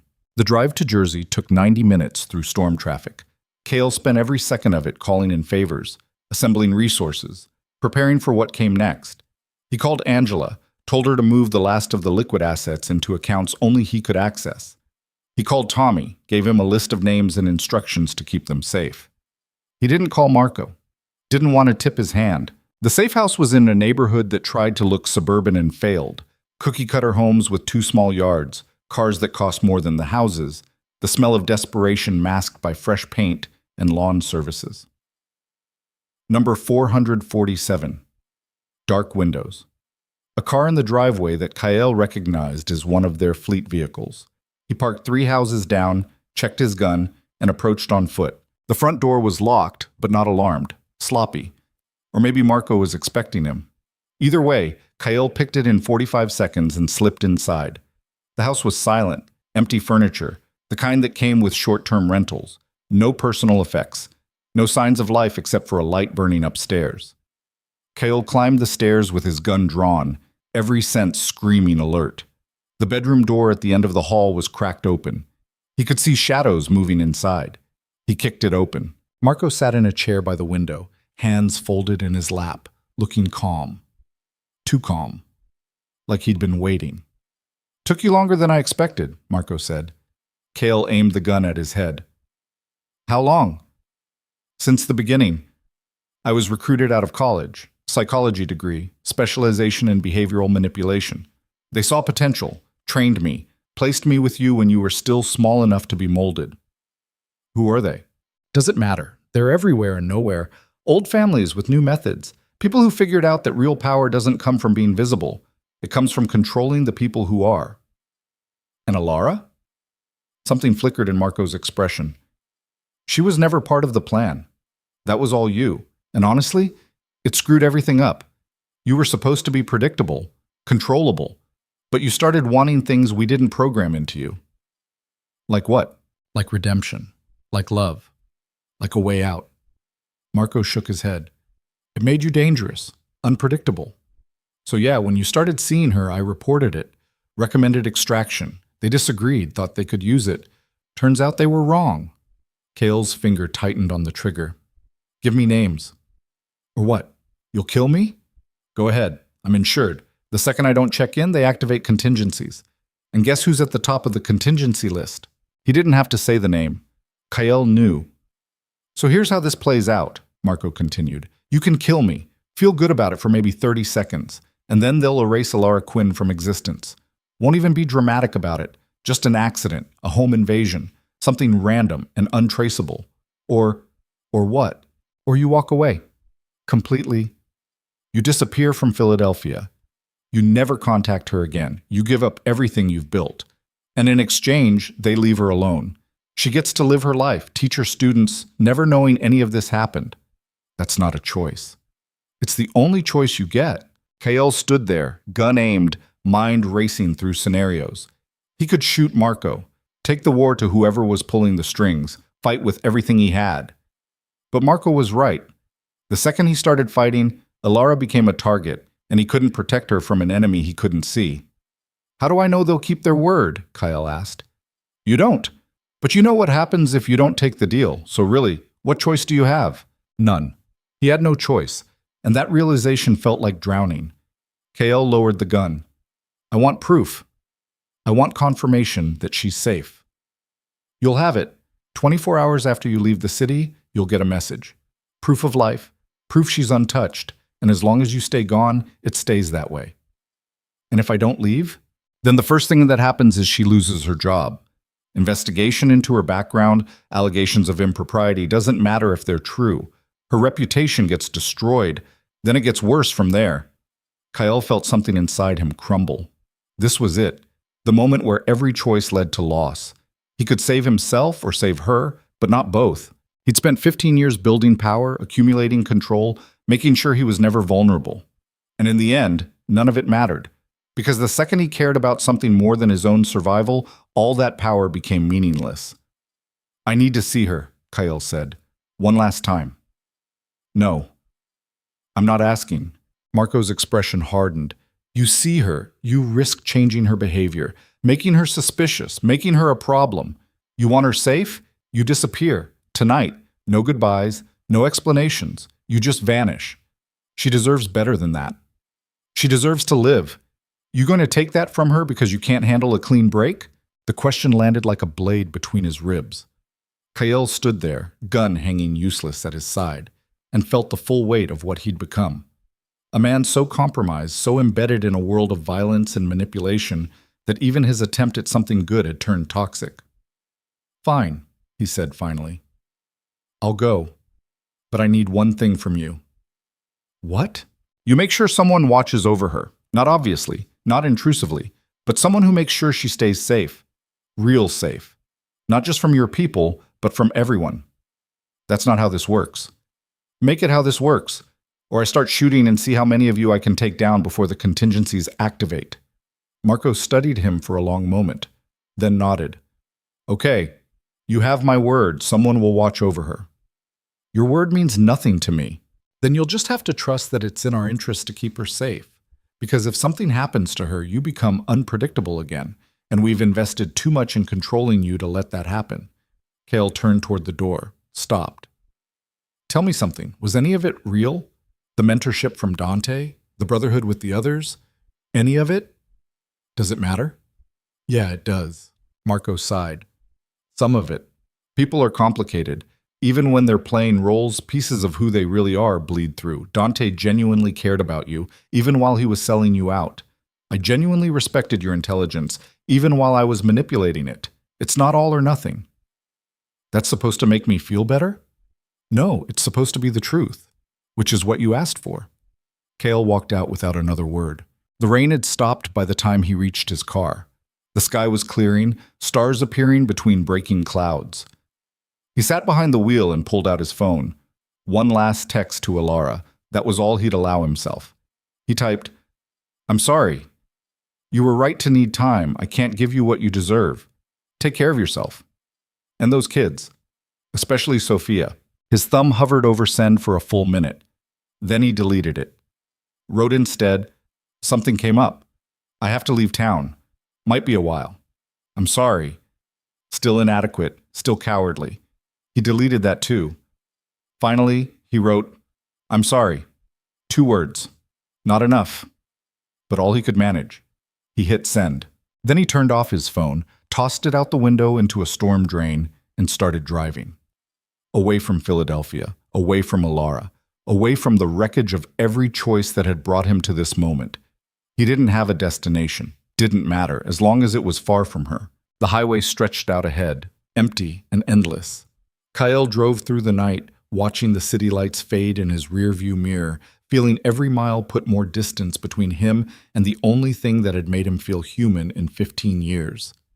Somewhere behind him, Alara would wake up to that message, would read those 2 words and try to make sense of them, would maybe feel relieved, maybe feel hurt, maybe feel nothing at all, and she'd be safe.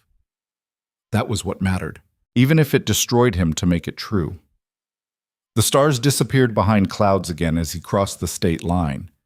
Kyle kept driving, his hands gripping the wheel, his mind empty of everything except the road ahead and the life he was leaving behind. He'd wanted redemption, wanted to be more than the sum of his worst choices. Instead, he'd learned the cruelest lesson of all, that sometimes the most loving thing you could do was walk away, even when every cell in your body screamed to stay and fight, especially then. The highway stretched on into darkness, and Kyle Varelli drove into it alone, carrying nothing but the weight of what he'd lost and the knowledge that he'd chosen this. For her. Always for her. Kyle made it 70 miles before he turned the car around. The decision came at a rest stop just past the Delaware border, 3 in the morning, standing in fluorescent-lit bathroom that smelled like industrial cleaner and broken dreams. He'd been staring at his reflection in the scratched mirror, water dripping from his hands, when the clarity hit him like a gunshot. He was running. Again. Just like he'd run from his sister's memory for 15 years. Just like he'd run from every hard truth by burying it under violence and control. And this time, the running would cost him the only thing that had ever made him want to stop. Alara had asked him to be honest, had demanded he respect her enough to let her make her own choices. And his response had been to make the biggest choice of her life without even telling her it was happening. Marco was right about one thing. Kyle had been controlled his whole life, first by grief, then by Dante, then by people whose names he didn't even know. But standing in that bathroom, hands shaking, face haggard in the mirror, he realized something fundamental had shifted. He was done being controlled, even if it killed him, even if it killed everything. The drive back to Philadelphia took an hour. Kale spent it making calls on a burner phone he'd bought from the rest stop vending machine. The first was to Tommy Rizzo. "Boss?" Tommy's voice was thick with sleep and confusion. "Thought you were gone. Change of plans. I need you to do something for me. And Tommy, this is off the books. Nobody knows, not Angela, not Dante, nobody." "What do you need?" "I need you to find out everything you can about Marco Tesoro, who he talks to, where he goes, who pays his bills. I need a complete breakdown by noon." Silence. Then, "Marco's dirty?" "Worse than dirty.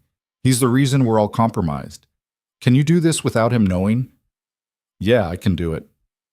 "Good. And Tommy, arm yourself. Things are about to get violent." The second call went to Angela Moretti. She picked up on the first ring, voice sharp and alert despite the hour. "I thought you were running," she said. "Who told you that?" "Marco said you'd decided to disappear. Smart move, considering the heat. Marco's a liar and a plant. He's been feeding information to people above us for years. I need you to freeze him out of every account, every asset, every piece of infrastructure he has access to. Do it quietly. Do it now." "Kyle, if you're wrong about this..." I'm not.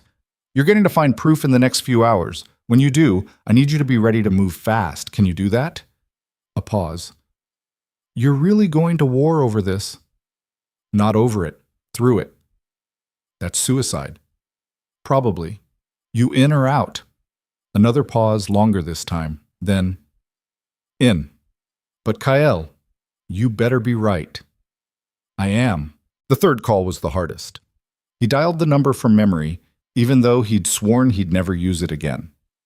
It rang 4 times before a woman's voice answered, crisp and professional, despite the hour. Special Agent Torres. It's Kyle Virelli. We need to talk. In person. Now. Mr. Virelli, I wasn't expecting to hear from you so soon. Things have changed. I'm willing to give you what you want, but I need something in return. I'm listening. Protection for Alara Quinn. Real protection.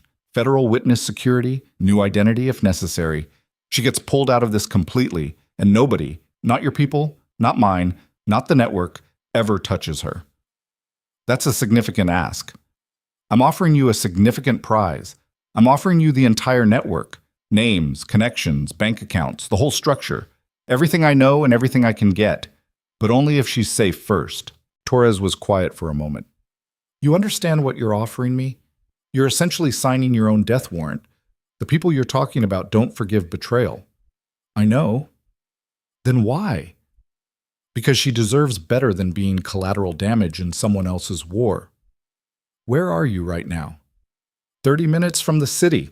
There's a diner on Columbus Boulevard near the waterfront, Kelly's. I'll be there at 4:30. Come alone.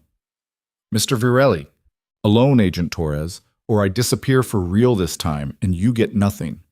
He hung up before she could respond. The last call was one he didn't want to make but couldn't avoid. Dante's number rang 6 times before going to voicemail. Kyle didn't leave a message, just hung up and tried again. Same result. On the 3rd attempt, Dante picked up. You should be halfway to Canada by now, Dante said. I'm coming back. That's a mistake. Probably. But I need to know something. When you made your deal with the FBI, did you know Marco was running me? Silence. Dante, answer me. I suspected, didn't confirm it until recently, but yeah, I knew someone had their hooks in you. Didn't know it was him specifically until about 6 months ago. And you didn't tell me. What was I supposed to say? Hey, Kyle, by the way, your most trusted lieutenant is a plant and you've been a puppet your whole career? That would have gone great. You could have tried. I was trying to protect you. By lying? By selling me out to the feds? That's your version of protection? Dante's voice dropped. I'm an old man who made old man mistakes. I got scared. I got selfish. I chose my own survival over yours, and I'll regret that until the day I die. But I need you to understand something, Kyle. If you go back there, if you start a war with these people, they will erase you, and her, and everyone you've ever cared about. Then I better move fast. This isn't a joke. Do I sound like I'm joking? I've spent 15 years letting other people run my life, letting fear make my decisions. I'm done. So here's what's going to happen. You're going to tell me everything you know about the network, every name, every connection, every piece of leverage you've collected. And you're going to do it in the next 2 hours. Or what? Or I tell them you've been working with the FBI. Let them clean up that mess instead of me having to. You wouldn't. Try me. The line was silent for a long moment. Then Dante sighed, and Kyle heard defeat in the sound. There's a storage unit, North Philly, off Broad Street, Unit 247. Combination is 183512. Everything I've got is in there. Files, recordings, photographs, 20 years of insurance. It's yours. Thank you. Kyle, for what it's worth, I'm sorry about all of it. Yeah, me too. He ended the call and kept driving. Philadelphia's skyline appeared on the horizon as the first gray light of dawn started breaking through the clouds. Kyle felt something settle in his chest, not peace exactly, but purpose. For the first time in longer than he could remember, he wasn't running from something. He was running toward it. Kelly's diner sat on a corner lot overlooking the Delaware River, all chrome and faded vinyl and the smell of coffee that had been brewing since 1987. Cale arrived at 4:20, parked where he could see both entrances, and waited. At 4:32, a dark sedan pulled up. Agent Rebecca Torres stepped out alone, looking exactly like her voice suggested. Mid-40s, sharp suit, sharper eyes. She scanned the parking lot with practiced efficiency before walking inside. KL gave her 30 seconds, then followed. The diner was nearly empty. A trucker in the corner booth, a waitress who looked like she'd been working this shift since the Reagan administration, and Torres sitting at a table by the window with her back to the wall. Smart. Kale slid into the seat across from her. The waitress appeared immediately, poured coffee neither of them had asked for, and disappeared again. "You look like hell," Torres said. "I've had a long night, so talk.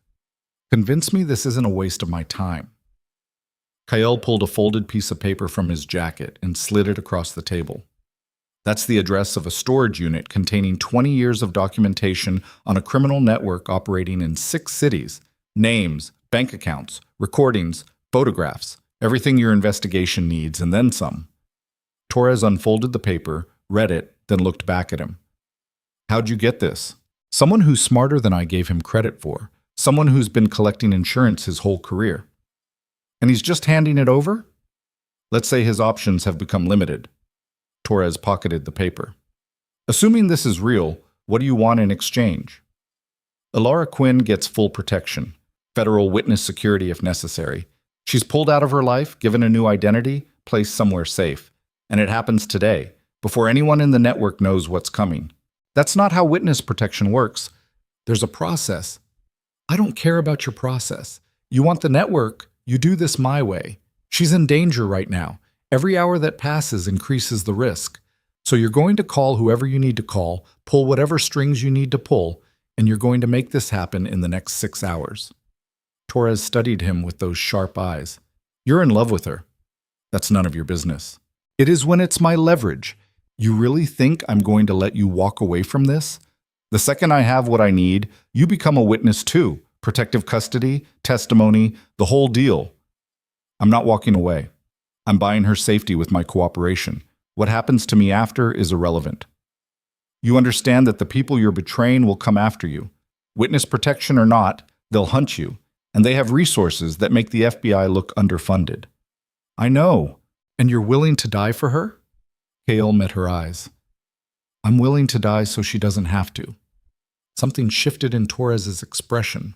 Not sympathy exactly, but recognition. "Okay, I'll make the calls, but I need something from you first. The storage unit could be empty, could be filled with junk. I need proof you're offering something real."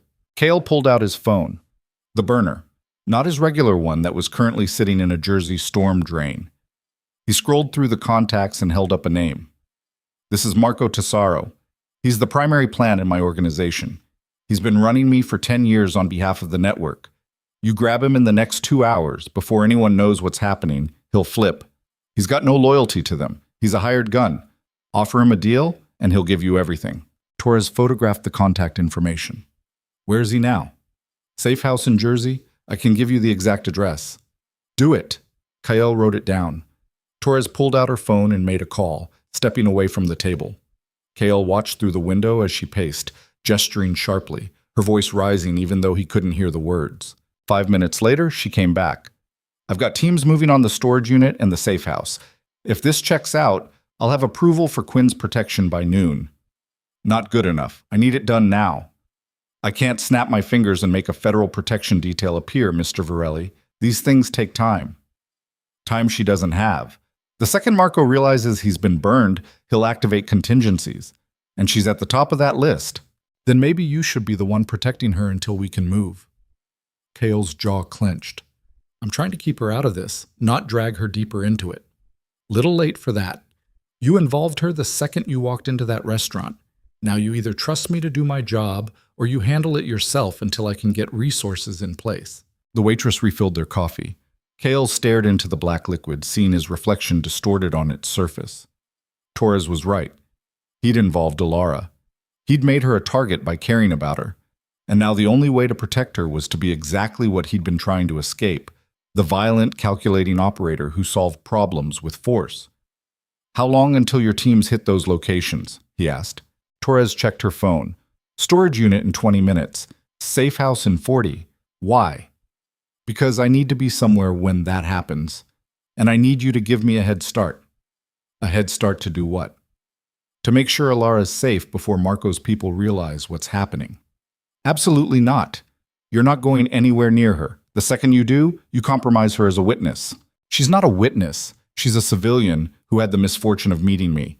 And if I don't get to her first, she's a dead civilian. Torres leaned forward. Listen to me very carefully. You go to her now, you put her at more risk. You trust me to do this right, and she stays safe. You go cowboy, and you're the reason she ends up dead. Or I'm the reason she stays alive long enough for your protection to kick in. They stared at each other across the table. The diner's fluorescent lights buzzed. Outside, the river moved slow and dark under the breaking dawn. 1 hour, Torres said finally. You keep her safe for 1 hour, and I'll have a team in place. But Kael, you touch anyone, you hurt anyone, you do anything that compromises my investigation, and our deal is off. You understand? I understand. Then go. And Kael, don't make me regret this. He was already moving toward the door. The drive to Alara's apartment took 12 minutes. Kael spent it running scenarios, calculating risks, preparing for every possible complication. His gun was loaded. His mind was clear. His hands were steady. Everything he'd tried to leave behind had come rushing back. But this time, he wasn't using it for power or control. He was using it for something that actually mattered. He parked in the alley behind her building, killed the engine, and pulled out the burner phone. One text to Tommy. How close are you to the intel I need? Tommy's response came immediately. Got enough to bury him. Sending it now. The files started coming through. Bank records showing payments from shell corporations. Phone logs showing calls to numbers in 3 states. Photographs of Marco meeting with people Kael didn't recognize. And buried in the middle of it all, an intercepted email that made his blood run cold. Subject: Quinn situation. Recommend immediate extraction if KV doesn't comply with departure timeline. Asset has served its purpose as leverage. Elimination approved pending your confirmation. The timestamp was 40 minutes ago. Kael was out of the car and moving before his conscious mind caught up with his body. He took the fire escape 3 steps at a time, reaching Alara's floor in less than 30 seconds. Her apartment windows were dark. No movement visible. No signs of forced entry. He jimmied the window lock, a skill he hadn't used in years but his hands remembered, and slipped inside. The apartment was silent.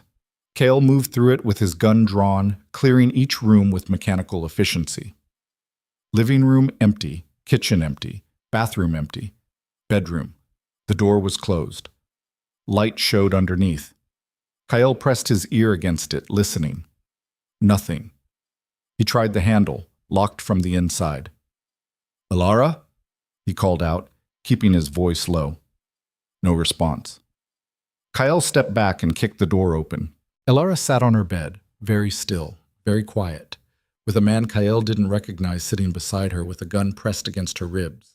She wasn't hurt, wasn't crying, just staring at Kael with wide eyes that held fear and confusion and something that might have been relief. The man with the gun smiled. Kael Virelli, Marco said you'd come back, said you were too stupid to stay gone. Kael kept his gun trained on the man's head. Let her go. Can't do that. She's my insurance policy. You put down your weapon and maybe we all walk away from this. You know that's not going to happen. Then we've got a problem, because I will kill her. Marco's orders were very clear. She dies if you don't comply. Alara's hands moved, slowly, carefully. She was signing something. Who is this? What's happening? Kael couldn't answer, couldn't look away from the man with the gun. His mind was running calculations at lightning speed. Distance to target, 12 feet. Time to fire, 0.8 seconds. Probability of hitting the gunman before he could shoot Alara, 60%. Maybe 70 if Kael got lucky. Not good enough odds. Not with her life. Here's what's going to happen, Kael said, his voice dropping into the register that had made men twice his size back down. You're going to stand up. You're going to walk out of this apartment, and you're going to tell Marco that if he wants me dead, he can come do it himself. The gunman laughed. You really think I'm that stupid? The second I stand up, you shoot me. Probably. But you're dead either way. You pull that trigger, I kill you before her body hits the floor. You try to use her as a shield, I shoot through her to get to you. Your only chance at survival is walking out that door right now. Marco said you'd gone soft. Said the girl made you weak. Marco was wrong. The gunman's eyes flicked between Kael and Alara, calculating. Kael could see the math happening behind them, could see the moment fear started winning over bravado. I'm going to stand up, the gunman said slowly, and you're going to lower your weapon. No. Then she dies. Then you die half a second later, and Marco loses his leverage.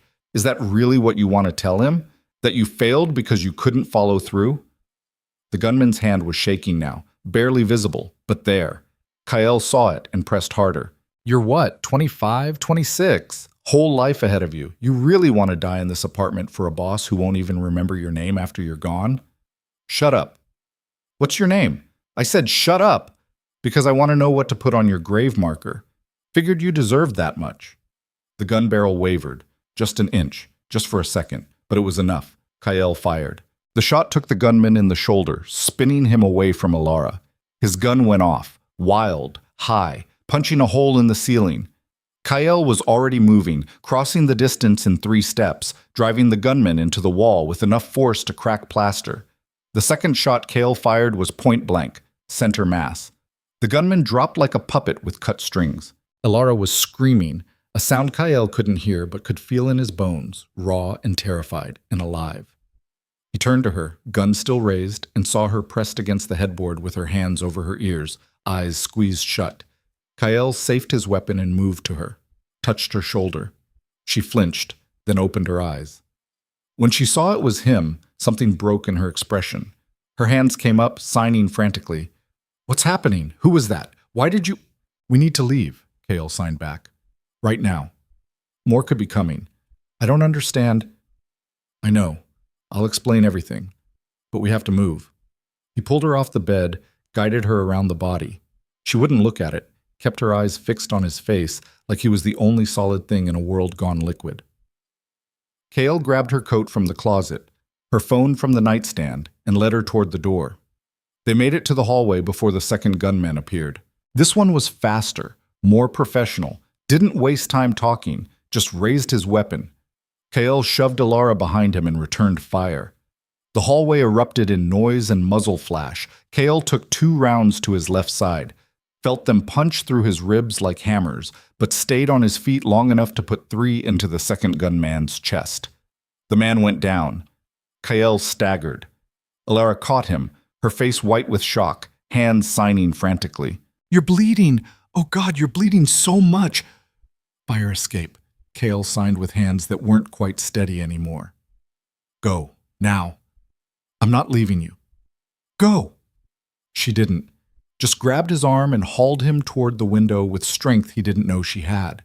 The fire escape was narrow, slick with morning dew. Kael could feel blood running hot down his side, soaking through his shirt.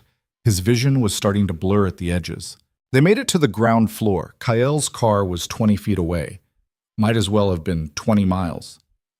Can you drive? He tried to ask, then remembered she couldn't hear him. His hands came up to sign the question, but they wouldn't cooperate anymore. Just trembled uselessly. Alara seemed to understand anyway. She dug through his pockets, found the keys, and half-dragged him to the passenger side. Got him in, ran around to the driver's seat, started the engine with hands that shook so badly it took 3 tries. Then they were moving. Alara drove like she'd never driven before, fast, reckless, running red lights and stop signs. Kael pressed his hand against the wounds in his side and tried to stay conscious. Tried to remember what he needed to tell her. Tried to remember Torres's number. Tried to remember anything beyond the white-hot pain radiating through his torso. His phone buzzed. He fumbled for it. Text from Torres. Team in position at Quinn's building. Where the hell are you? Kael tried to type a response. His fingers wouldn't work. The phone slipped from his hand. Alara was talking to him. He could see her mouth moving, see the panic in her eyes when she glanced over. But he couldn't understand, couldn't focus. The world was narrowing to a tunnel of gray static. She pulled over. They were somewhere he didn't recognize. An industrial area, empty warehouses and chain-link fences. Alara put the car in park and turned to him, and Kyle saw tears streaming down her face. Her hands moved, slow, clear, making sure he could understand. Don't you dare die on me. Don't you dare. Kale tried to smile, tried to sign back. Managed only, sorry. Then the gray static swallowed everything, and he knew nothing more. When Kale opened his eyes again, the first thing he saw was white ceiling tiles and fluorescent lights. The second thing was pain, deep, grinding agony that radiated from his left side with every breath. The third thing was Alara, asleep in a chair beside the hospital bed, with her head pillowed on her arms. He must have made a sound because she jerked awake. When she saw his eyes were open, her face crumpled.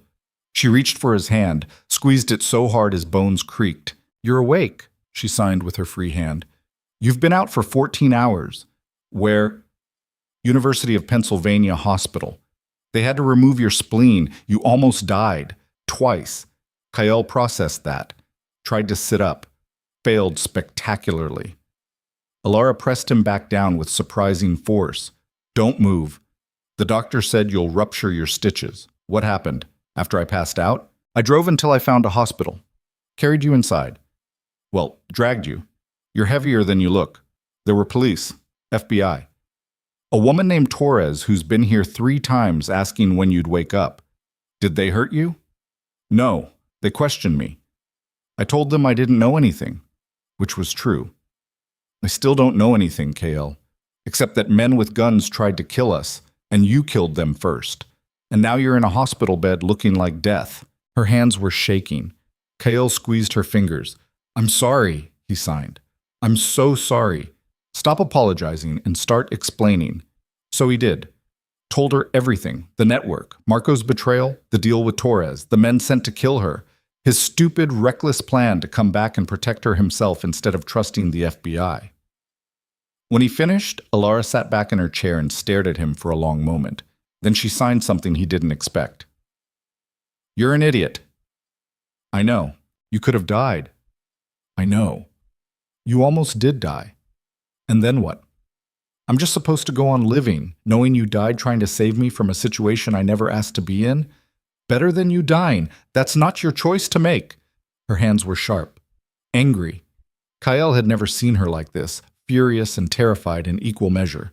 You keep deciding things for me, she signed. You decided to leave without telling me why. You decided to come back without asking if I wanted you to. You decided my life was worth more than yours without consulting me about the valuation. Do you see the pattern here? I was trying to protect you. I don't need your protection. I need your honesty. I need you to treat me like an equal instead of something fragile that'll break if the world breathes on it too hard. Kale didn't have a response to that. Just lay there, feeling every one of his injuries, and realized she was absolutely right. I'm sorry, he signed again. You're right, about all of it. Damn right I am. She stood up, paced to the window, then back. The FBI is offering me witness protection. New identity, new city, new life. They say it's the only way to guarantee my safety. Kale's chest constricted. Are you going to take it? I don't know. They said I have 48 hours to decide. She sat back down. Torres also said they're going to need you to testify, that you're the key to bringing down this entire network. She said you'll be in protective custody for months, maybe years. Probably. So either way, we're done. Either I disappear into witness protection, or you disappear into testimony preparation. And this, she gestured between them. Whatever this was, it's over. Kale wanted to argue, wanted to tell her they could figure something out, but he just promised honesty, and honesty meant admitting she was right. Yeah, he signed. It's over. Alara's eyes filled with tears. She brushed them away angrily.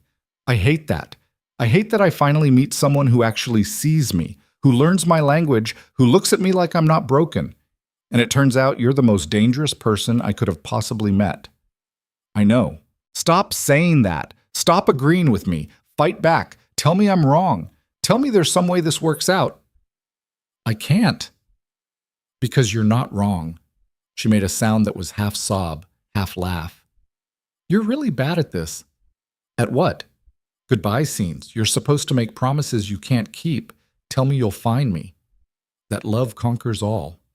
Something romantic and stupid. Would you believe me if I did? No, but it might make me feel better. Kale managed to sit up this time, ignoring the way his stitches pulled and his vision grayed. He reached for her hand again. I can't promise I'll find you, he signed. I can't promise this works out. But I can promise that meeting you changed me. That for the first time in 15 years, I felt like maybe I could be something more than what I'd become. And I can promise that even if I never see you again, I'll remember you. Every day. For the rest of my life. Elara broke, pressed her face against his chest, carefully, mindful of his injuries, and cried in a way that made her whole body shake. Kyle held her as well as he could, with tubes running from his arms and bandages wrapped around his torso, and felt something inside him crack wide open. They stayed like that until a knock on the door interrupted them. Agent Torres walked in, looking tired but satisfied. Mr. Varelli, glad to see you're conscious. We need to talk. Elara started to stand. Torres held up a hand. You can stay, Ms. Quinn. This concerns you too. She pulled up a chair, sat down with the air of someone delivering news she'd rehearsed. Marco Tesoro is in custody, singing like a canary. The storage unit contents have been verified and are even more damaging than expected. We've made 11 arrests in the last 12 hours, with more coming. The network is essentially dismantled. What about the people above Marco? Kael asked, then realized she couldn't hear him. He signed it to Elara, who translated aloud.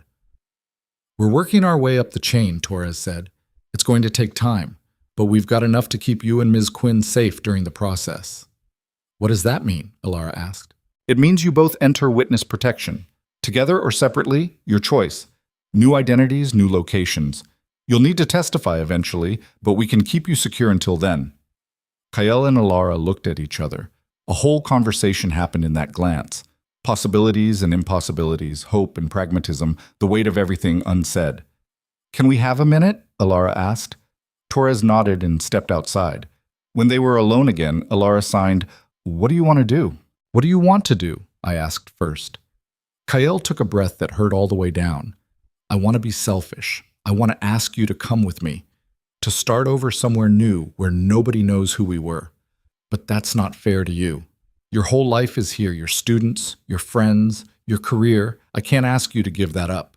What if I want to give it up? Do you? She didn't answer immediately, just sat there, worrying her bottom lip, hands resting in her lap. I don't know, she finally signed. I'm terrified. Of you, of this situation, of what it means to walk away from everything I've built. But I'm also terrified of letting you go, of spending the rest of my life wondering what could have been. That's not a good enough reason to upend your life. Maybe not. But it's my reason, my choice. And you promised to let me make it. Kael felt something warm blooming in his chest despite the pain. Are you sure? No. But I don't think certainty is possible here. I think the best we get is being uncertain together instead of uncertain alone. Before Kael could respond, the door burst open. Not Torres this time. Marco, with blood on his shirt and wild eyes and a gun that must have come from somewhere in the hospital because there was no way he'd walked in armed. You son of a bitch, Marco snarled. You couldn't just walk away. You couldn't just take the out I gave you. Kael moved without thinking, threw himself between Marco and Elara, despite the way it tore his stitches open. Blood bloomed hot through his bandages. Marco, don't do this. Why not? I'm done either way. They've got everything. My career, my cover, my entire life. Gone. Because you decided to grow a conscience. Killing us won't fix that. No. But it'll feel really good. The gun came up. Kael tensed, calculating odds that had gotten significantly worse in the last 30 seconds. Then Torres appeared in the doorway behind Marco with her own weapon drawn. FBI, drop it! Marco spun toward her. Kael lunged. The gun went off. Once, twice. Kael felt something punch into his shoulder, heard Elara scream, saw Torres fire 3 quick shots that dropped Marco to the floor. Then the world tilted sideways, and Kael found himself on the ground without remembering how he got there. There was shouting, running footsteps, hands on him pressing against his wounds, Elara's face above his, her mouth moving in words he couldn't understand and couldn't hear. His hands came up, signed weakly, Are you hurt? She shook her head, tears dripping onto his face. Good, he signed. That's good. Then the gray static came back, pulling him down into darkness. But this time, as he went under, he felt Alara's hand gripping his, refusing to let go. And somehow, even drowning, that felt like enough. Kael woke to silence.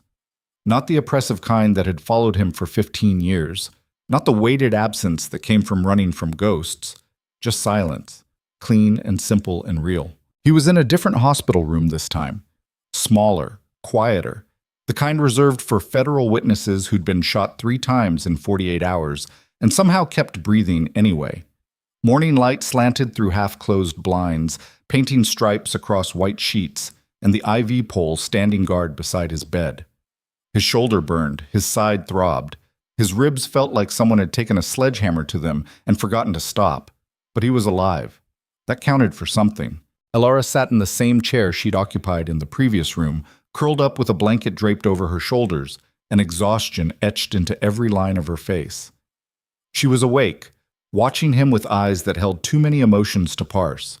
When she saw he was conscious, she didn't smile, didn't cry, just signed, "You died, again." On the table, "They brought you back." Kael tried to respond, but his hands wouldn't cooperate. Too heavy, too tired. Alara seemed to understand. She stood, moved to the bed, and took his right hand in both of hers. "Don't try to talk, just listen." Her signing was slower now, deliberate, like she'd been practicing what to say. "Marco's dead. Torres shot him. The network is collapsing. They've made 37 arrests in 3 days. It's over, Kael. All of it." "Dante?" He managed to sign with his free hand. "In custody. Cooperating fully. Torres said he keeps asking about you. Wants to know if you're going to make it. Tell her I don't care." "I already did." Something that might have been a smile tugged at Kael's mouth. It hurt. Everything hurt. But Alara was here, alive, unharmed. That made the pain bearable. "How long?" he signed. "Since Marco?" 3 days. "You've been in and out of consciousness. The doctors say you're stable now." "Lucky. Incredibly, impossibly lucky. Doesn't feel lucky." "You're alive." "That's lucky enough." A knock on the door interrupted them. Agent Torres walked in carrying 2 cups of coffee and looking like she hadn't slept since Kael last saw her. She set 1 cup on Alara's chair, kept the other for herself, and pulled up a second chair to the bedside. "You're awake. Good. We need to talk about next steps." Alara translated aloud for Kael's benefit, even though he could read Torres's lips well enough by now. The agent waited until the translation finished, then continued. "The network is finished. We've got testimony from 43 different sources, including Marco before he died. He gave us everything in those last few hours, names, locations, bank accounts. Turns out he'd been keeping his own insurance files, just like Dante. Smart criminals, I'll give you that." "What happens now?" Alara asked. "Now we build cases, lots of cases. This is going to take years to prosecute fully. But the immediate threat is neutralized. The people who wanted you both dead are either in custody or running for cover." "So we're safe?" Alara's voice carried hope and disbelief in equal measure. Torres hesitated. "Safer. I won't lie and say there's no residual risk. Some of these people have long memories and deep pockets. But with Marco dead and the network scattered, you're no longer high-priority targets. We can work with that." Kael forced his hand to move. "Signed to Alara. Ask her about witness protection." Alara translated. Torres nodded. "That's still on the table, both of you, if you want it. New identities, relocation, the full package. Or," she paused, sipped her coffee. "There's another option." "What option?" Alara asked. "You stay. Here in Philadelphia. Under your own names. We provide security for the first 6 months, regular check-ins after that. You testify when we need you to, but otherwise you live your lives. Miss Quinn goes back to teaching. Mr. Varelli finds something less illegal to occupy his time." "That's possible?" Alara looked stunned. "It's not recommended. Witness protection is safer, but it's not mandatory. If you're willing to accept the risk, you can stay." Kael and Alara looked at each other. Another whole conversation in a glance. "What do you want?" Alara signed. "I asked you that already," Kael signed back. "You never answered." "Because I don't know." Her hands trembled. "I'm terrified of staying, but I'm terrified of leaving too. Of starting over somewhere where I don't know anyone, don't have my work, don't have any of the things that make me who I am. Your work means that much to you? Those kids mean that much to me. Sophia and Marcus and all the others. They need consistency. They need someone who doesn't disappear on them. I don't want to be another person who walks away. Kael understood that better than she probably realized. Then we stay, he signed. You'd do that? Give up the safety of witness protection for my students? I'd do that for you. The students are just a bonus. Alara's eyes filled. She squeezed his hand hard enough to hurt. You're sure? No. But like you said, being uncertain together beats being uncertain alone. She turned to Torres. We'll stay. Both of us. Here. Torres didn't look surprised. Okay, I'll set it up. But understand, this means you're visible. You're targets. If anyone from the network decides to come after you, we might not get there in time. I understand, Alara said. Torres looked at Kael. He managed to nod. She sighed. All right. Against my better judgment, we'll do it your way. But I need your full cooperation. That means testimony whenever we need it. That means complete honesty about anything you remember. And Mr. Varelli, that means you're done with criminal activity. Permanently. You so much as jaywalk, and I'll revoke this arrangement so fast your head will spin. Kael signed to Alar, who translated. He says he's done. He means it. We'll see, Torres said, but something in her expression had softened. For what it's worth, you did the right thing. Coming back, protecting her. Not many people in your position would have made that choice. Not many people are stupid enough, Alara translated Kael's response, then added her own amendment. His words, not mine.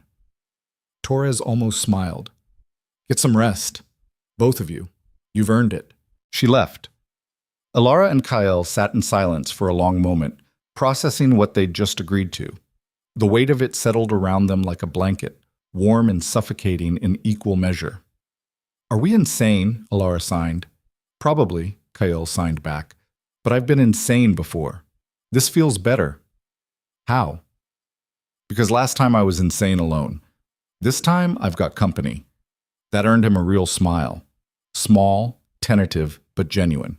I need to tell you something, Alara signed. While you were unconscious, I went back to my apartment with a police escort to get some things. And it's destroyed. Blood everywhere. Bullet holes in the walls.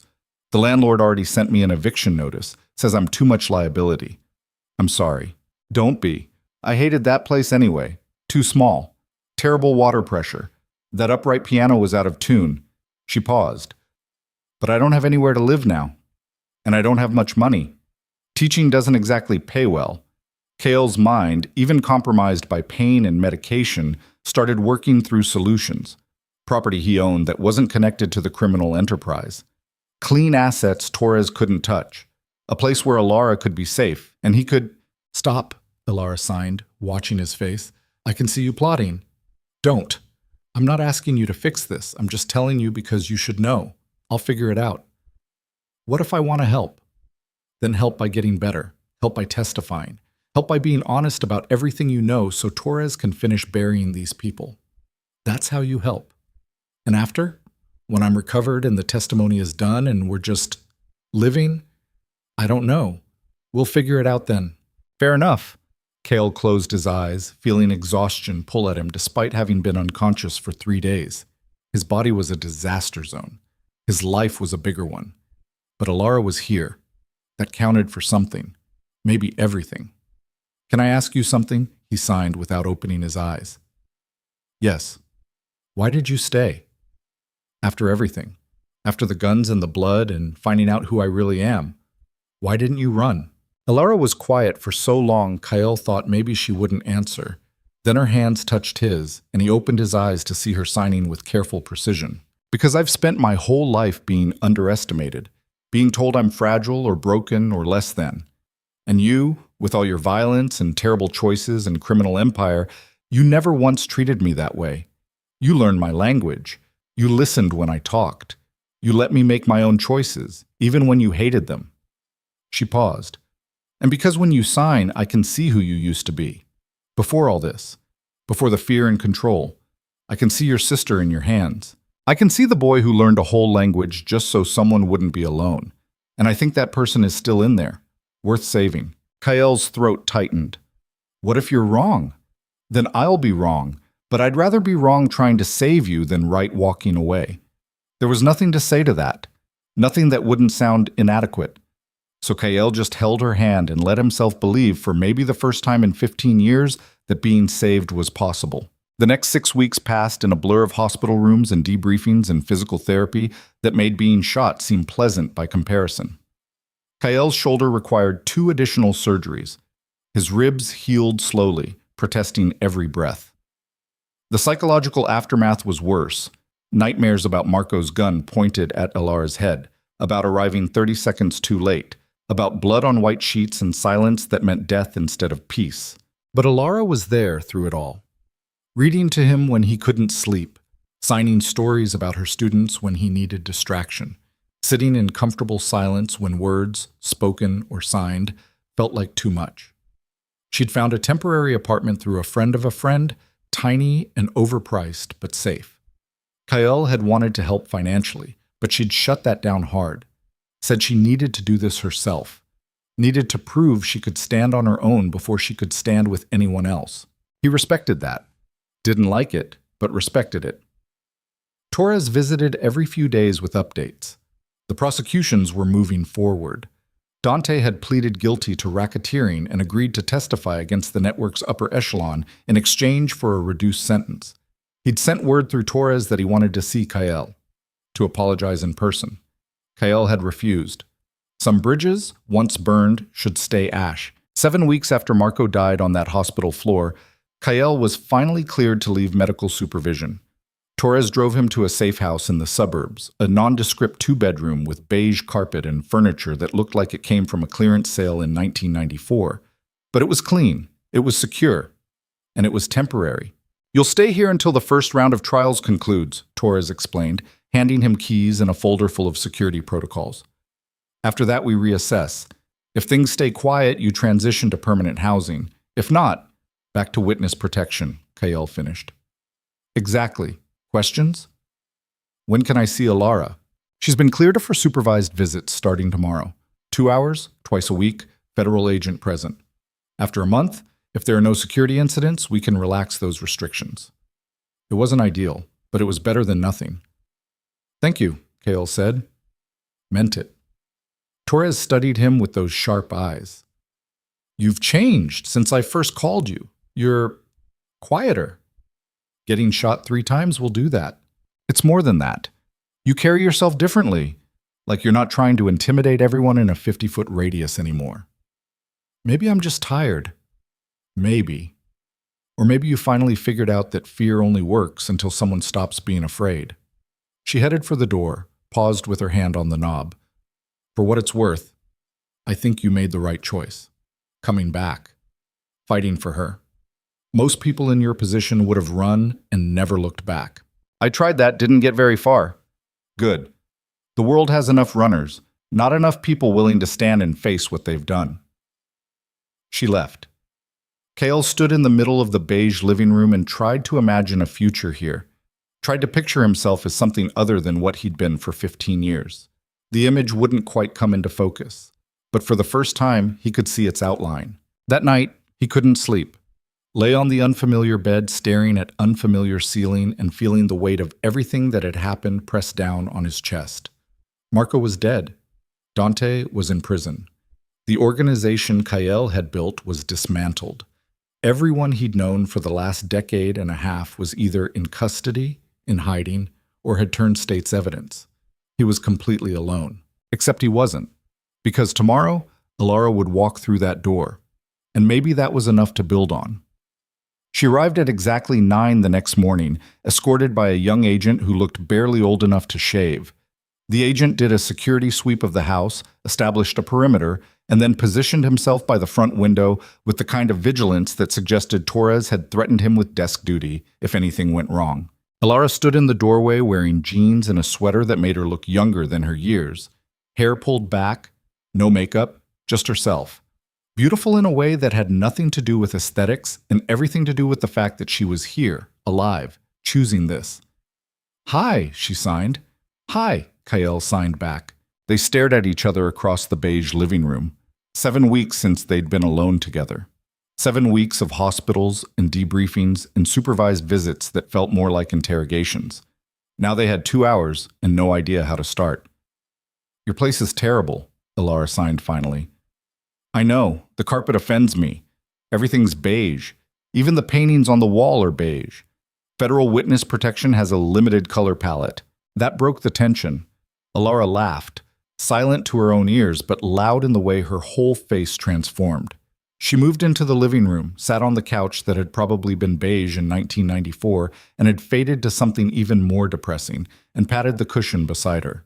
Cale sat, careful of his still healing shoulder, careful of the distance between them.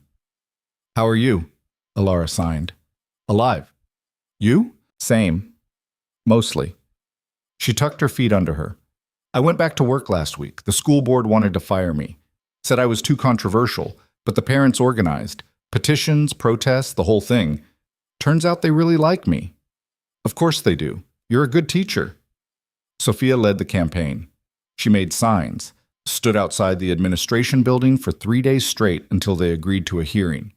She's 9 years old and already more politically effective than most adults. I told you she'd run the world someday.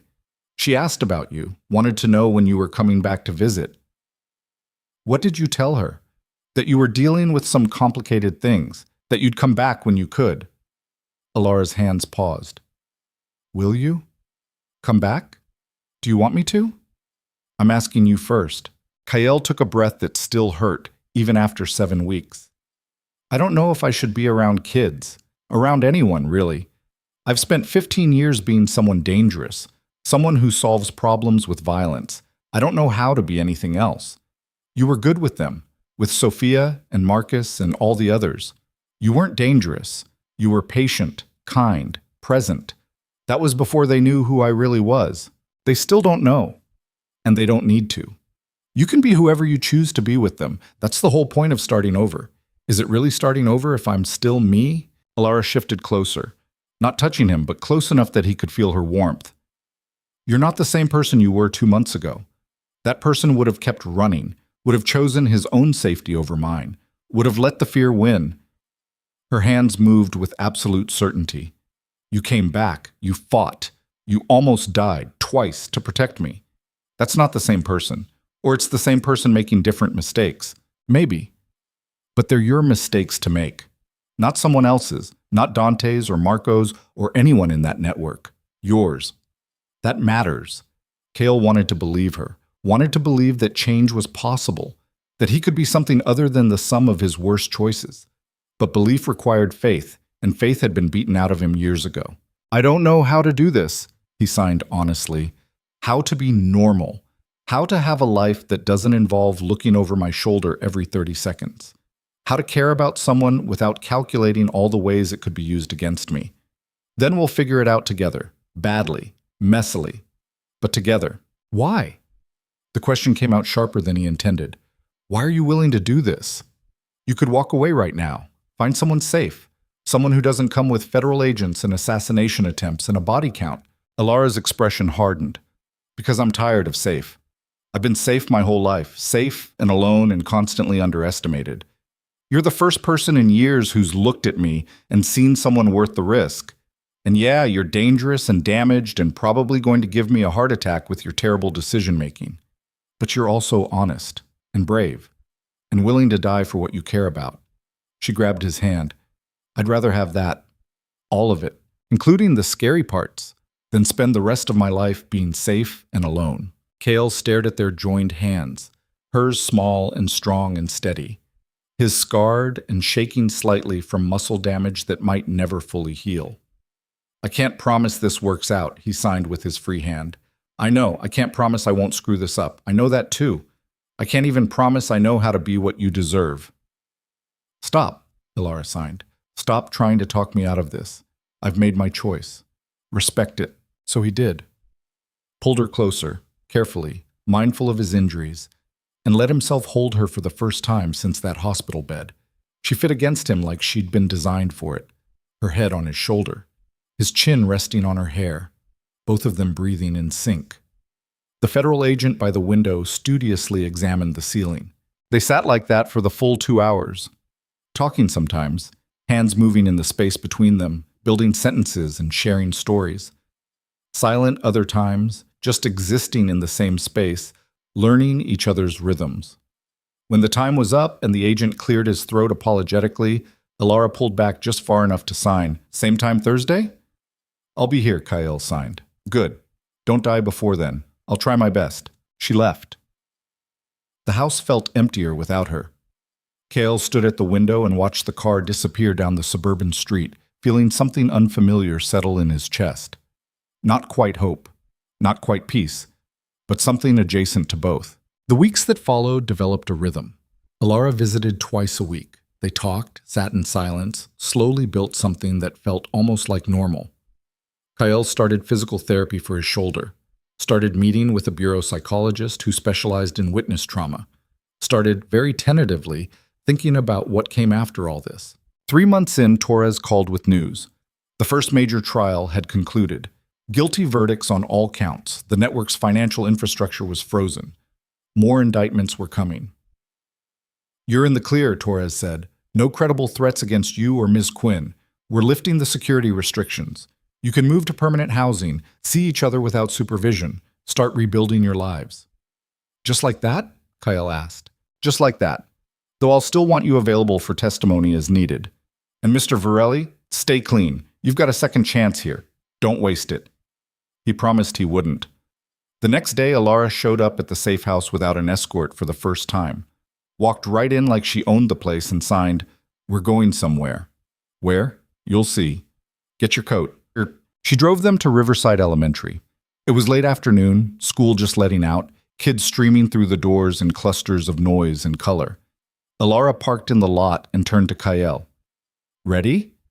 "For what? To see if you still want to do this." She got out. Kyle followed, heart hammering in a way that had nothing to do with physical trauma and everything to do with fear of a different kind.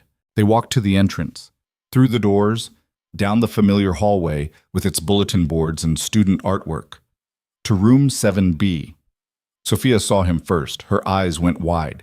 Then she was running across the classroom, signing frantically, "You came back! You actually came back!" "I told you I would," Kale signed. "Adults say that all the time. They usually don't mean it. I meant it." The other kids gathered around. Marcus and 3 new students Kyle didn't recognize. Alara introduced them, her hands moving with the comfortable authority of someone in her element. "This is Kyle," she signed. "He's going to be helping out in the classroom, teaching you some new things." "What kind of things?" Marcus asked. Kale looked at Alara. She nodded encouragement. "Whatever you want to learn," Kyle signed to the kids. "I don't know much about teaching, but I know about problem solving, about making hard choices, about what it means to be strong when the world tells you you're not." "That sounds cool," Sophia signed. "Can you teach us how to punch someone?" "Sophia," Alara signed with exasperation. "What? It's a valid life skill." Kale almost laughed. Did laugh. A short, surprise sound that made several kids grin. "Maybe we'll start with something else, like critical thinking, or basic self-defense, or how to read people." "That's still cool," Sophia decided. "When do you start?" "Monday?" Kyle looked at Alara for confirmation. She nodded. "Monday, 3 to 4:30, every week." The kids cheered. Alara shooed them toward their backpacks and parents who were starting to filter in. Kyle retreated to the back of the classroom, watching the organized chaos unfold. When the last student had left, Alara came over and signed, "You're sure about this?" "No, but I want to try anyway. What changed your mind?" "You. And Sophia. And the fact that I've spent 15 years building things meant to hurt people. I'd like to spend the next 15 building something that helps." Alara's eyes were suspiciously bright. "That's the sappiest thing you've ever said." "I know. Don't tell anyone. I have a reputation to maintain." "What reputation?" "You're a federal witness living in suburban obscurity." Exactly. "I'm mysterious and unknown, very dangerous. You're impossible. You like me anyway." "Unfortunately." They stood there grinning at each other like idiots. Then Alara signed something that made Kyle's breath catch. "I found a place. An apartment. Big enough for two people if they don't mind being close. Good water pressure, space for a real piano.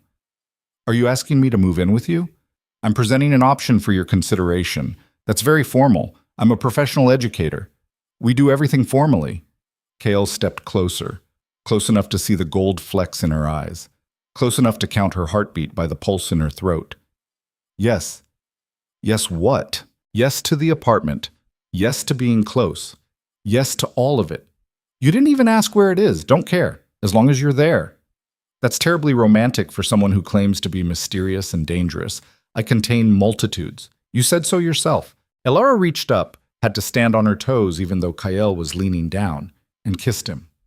Soft and certain, and tasting like the coffee she'd been drinking all afternoon. Kael wrapped his arms around her, mindful of his still healing shoulder, and kissed her back like she was oxygen and he'd been drowning.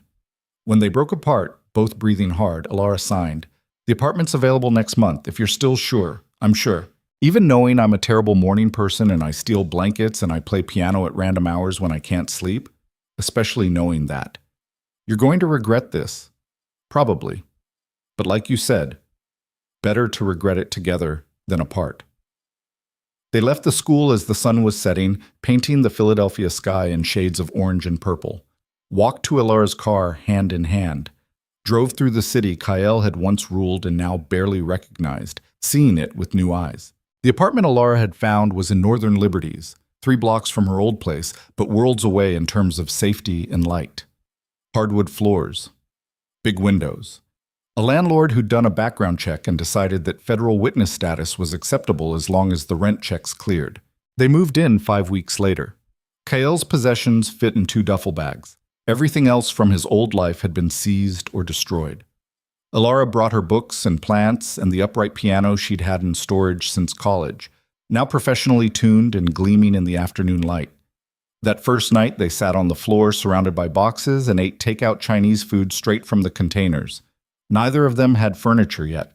Didn't matter. They had time to figure that out. "Can I ask you something?" Elara signed, chopsticks balanced precariously in one hand. "Always." "Do you miss it? Your old life, the power, the control." Kael set down his food and thought about it. Really thought about it. "Sometimes, when things feel chaotic or uncertain, I miss knowing exactly how to respond, exactly who to call, exactly what leverage to apply. I miss the simplicity of solving problems with force. But I don't miss the fear. Don't miss looking over my shoulder every second. Don't miss being someone people are terrified of instead of someone they actually know." He paused. "And I don't miss being alone. You were alone for a long time, 15 years. Give or take. After my sister died, I didn't see the point in letting anyone get close. It seemed easier to stay isolated, safer. Was it? No. Just lonelier." Elara set down her own food and moved closer. "For what it's worth, I'm glad you're not alone anymore." "Me too." They finished eating in comfortable silence, unpacked a few boxes, argued good-naturedly about where things should go, eventually collapsed onto the air mattress that was serving as their bed until the real one arrived, exhausted and happy in a way Kael had forgotten was possible. That night, lying in the dark with Elara curled against his side, Kael allowed himself to imagine a future. A real one. Not the vague outline he'd been working with, but something concrete. Mornings making coffee and arguing about whose turn it was to do dishes. Afternoons at the school, teaching kids who reminded him of his sister. Evenings here, in this apartment, building a life that belonged to them instead of being dictated by fear or violence or other people's expectations. It wouldn't be perfect. He'd still have nightmares about Marco's gun, still flinch at unexpected noises, still carry the weight of 15 years' worth of choices that couldn't be undone. But Elara would be there, and somehow that made the weight bearable. 6 months after moving in together, Kael testified at the final major trial. Spent 3 days on the stand answering questions about the network's operations, Marco's role, his own complicity. The defense attorney tried to paint him as an unreliable witness, a criminal trying to save his own skin by throwing others under the bus. Kael let him. Didn't get defensive, didn't lose his temper, just answered every question with brutal honesty and let the jury decide. They decided guilty. On all counts. For all defendants. Torres called that evening. "It's done. They're going away for a combined 240 years. The network is finished. What about the people at the top, the ones Marco and Dante mentioned? Still working on it, but we've got enough to keep you and Ms. Quinn safe indefinitely. You can stop looking over your shoulder. Easier said than done, but Kael was trying. A year after that first dinner at Marcello's, Kael stood in front of room 7B watching 8 kids, Sophia now 10 and even more fierce, Marcus reading at a high school level, 6 others with their own stories and struggles, and realized something fundamental had shifted. He wasn't performing goodness or trying to earn redemption. He was just being present, showing up, helping where he could, making sure these kids knew they weren't alone, the same way his sister had never been alone because he'd learned her language. After class, Sophia approached him with an expression that meant she was about to ask something complicated. "Can I ask you a question?" she signed. "Of course. Miss Quinn says you used to do dangerous things before you came here. Is that true?" Kael glanced at Alara, who was organizing papers at her desk and deliberately not watching this conversation. He looked back at Sophia. "Yes, it's true. What kind of dangerous things? The kind that hurt people, the kind I'm not proud of. But you stopped." "I did." "Why?" Kael knelt down to her level. "Because I met someone who showed me I could be something else. Someone who believed I was worth saving even when I didn't believe it myself." Sophia processed this with her characteristic intensity. "Miss Quinn, yes, she's pretty great. Yes, she is.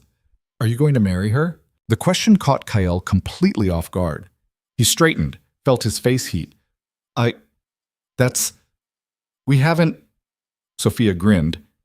"You should. She loves you, and you obviously love her. I can tell by the way you sign when you talk about her. Your hands go all soft. My hands do not go soft. They totally do. It's cute, in a grown-up way." "Thank you for that assessment." "You're welcome. So when's the wedding?" "Sophia, I want to be invited. I've never been to a wedding. There is no wedding. Yet." She skipped away before Kael could formulate a response. Alara came over, eyebrows raised. "What was that about?" "Nothing." Sophia being Sophia, "She's gotten in your head, hasn't she? She's terrifying. That's not an answer." Kael signed carefully. "She asked if I was going to marry you." Alara's eyes widened. "What did you tell her? That there was no wedding? And she said, 'Yet,' and ran away before I could respond." Alara laughed. "She's not wrong. About which part?" "Any of it." Kael's heart did something complicated in his chest. "Are you saying—" "I'm saying I'm not opposed to the concept. Eventually. When we're ready. If you're interested. Are you proposing to me? I'm presenting an option for consideration. Professional educator, remember? We do everything formally." Kael pulled her close. They were alone in the classroom now, the door closed, the hallways empty. "Yes." "Yes what?" "Yes to eventually. Yes to when we're ready. Yes to being interested." "That's very nonspecific. I'm being mysterious and dangerous. You're being impossible again. You love me anyway." "Unfortunately." He kissed her. Long and slow and certain. When they broke apart, Alara was smiling in a way that made Kael's chest ache. "We should probably get a ring first," she signed.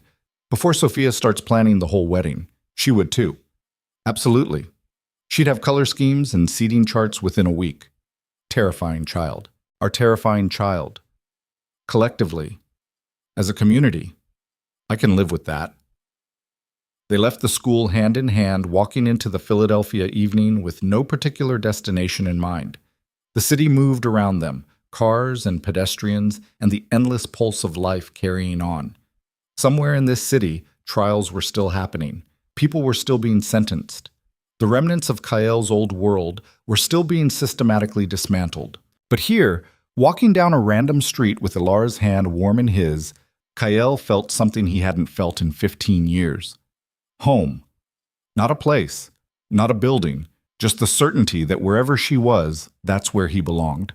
2 years after that first dinner, on a cold December night very much like the one where this had all started, Kael and Alara stood on a rooftop overlooking the city. Not the safe house roof or the apartment roof, but the roof of Riverside Elementary, accessed through a maintenance door that Alara had a key to and probably wasn't supposed to use for personal purposes. Below them, Philadelphia glittered with Christmas lights and possibilities. Above them, stars struggled through the light pollution, barely visible, but there nonetheless. Kyle's hands were cold despite his gloves. He pulled them off and signed, "I need to tell you something." "Okay," Alara signed back, her breath fogging in the winter air. "The first night we met, I thought you were the joke. Someone's idea of entertainment. I walked into that restaurant expecting to perform superiority for an hour and then never think about it again. I know, I thought the same about you, but then you signed your name and I signed mine, and something shifted, something I didn't have words for and still barely understand. Where is this going? Somewhere sappy. Bear with me." Kale pulled a small box from his jacket pocket, opened it. Inside was a ring, simple, elegant, nothing ostentatious. "I've spent 15 years running from every hard truth, from grief, from connection, from anything that made me feel human. But you made running impossible. You made me want to stand still, to be present, to be known." Alara's eyes were wide. "I don't know how to do this perfectly," Kyle continued. "I don't know how to be the person you deserve, but I know I want to spend the rest of my life trying. I know I want to wake up next to you every morning. I know I want to watch you teach those kids and turn into Sophia's surrogate parent and play piano at 3 a.m. when you can't sleep. I know I want all of it, all of you, forever." He got down on one knee. The roof was cold and slightly damp, and this was probably violating about 17 school policies. "Alara Quinn, will you marry me?" She was crying, tears streaming down her face, hands shaking as she signed, "You're doing this on a roof, in December, at my workplace. Is that a no? It's a, you're impossible, but yes, yes to all of it, to all of you, forever." Kale slipped the ring onto her finger with hands that trembled despite his best efforts at control. Stood, pulled her close and kissed her like the world was ending and beginning in the same moment. When they broke apart, both breathing hard, Alara signed, "Sophia's going to lose her mind. She's going to plan the entire wedding in a week. We're going to have to let her, aren't we?" "Absolutely." They stood there on the roof holding each other as snow began to fall, light, tentative, the first of the season. Philadelphia stretched out below them, indifferent to their joy or their history or the improbable journey that had brought them here. Kale thought about his sister, about the boy he'd been who'd learned sign language so someone wouldn't be alone. About the man he'd become who'd almost lost himself to fear and violence and other people's expectations. About the person he was now, scarred and uncertain but somehow, impossibly, loved. "Thank you." He signed into Alara's hair. She pulled back. "For what?" "For not running. For seeing something in me worth saving. For being brave enough to believe I could change. You did that yourself. I just believed what was already there. Still. Thank you." "You're welcome. Now can we go inside? I'm freezing. One more minute. Why? Because I want to remember this, exactly this. The snow and the city and you. I want to remember what it feels like to not be running anymore." Alara smiled. "Okay, one more minute." They stood in the falling snow, hands intertwined, watching their city breathe below them. Somewhere in that sprawl of lights and life, children slept peacefully. Somewhere, people were making terrible choices and great ones. Somewhere, lives were ending and beginning and continuing forward despite everything. And here, on this roof, two people who'd found each other in the chaos stood together and chose hope over fear, chose presence over running, chose love over survival. The snow fell harder, the city glittered, and Kyle Virelli, once feared, once lost, now found, finally allowed himself to believe that redemption wasn't about erasing the past. It was about building a future worth the fight. He took Alara's hand, and together they went inside. Into warmth, into light, into the rest of their lives. And for the first time in 15 years, Kyle wasn't afraid of what came next, because whatever it was, they'd face it together, in silence, in sign. In the language of two people who'd learned that sometimes the quietest conversations are the ones that matter most. The door closed behind them. The snow continued to fall. And somewhere in Philadelphia, a new story was just beginning.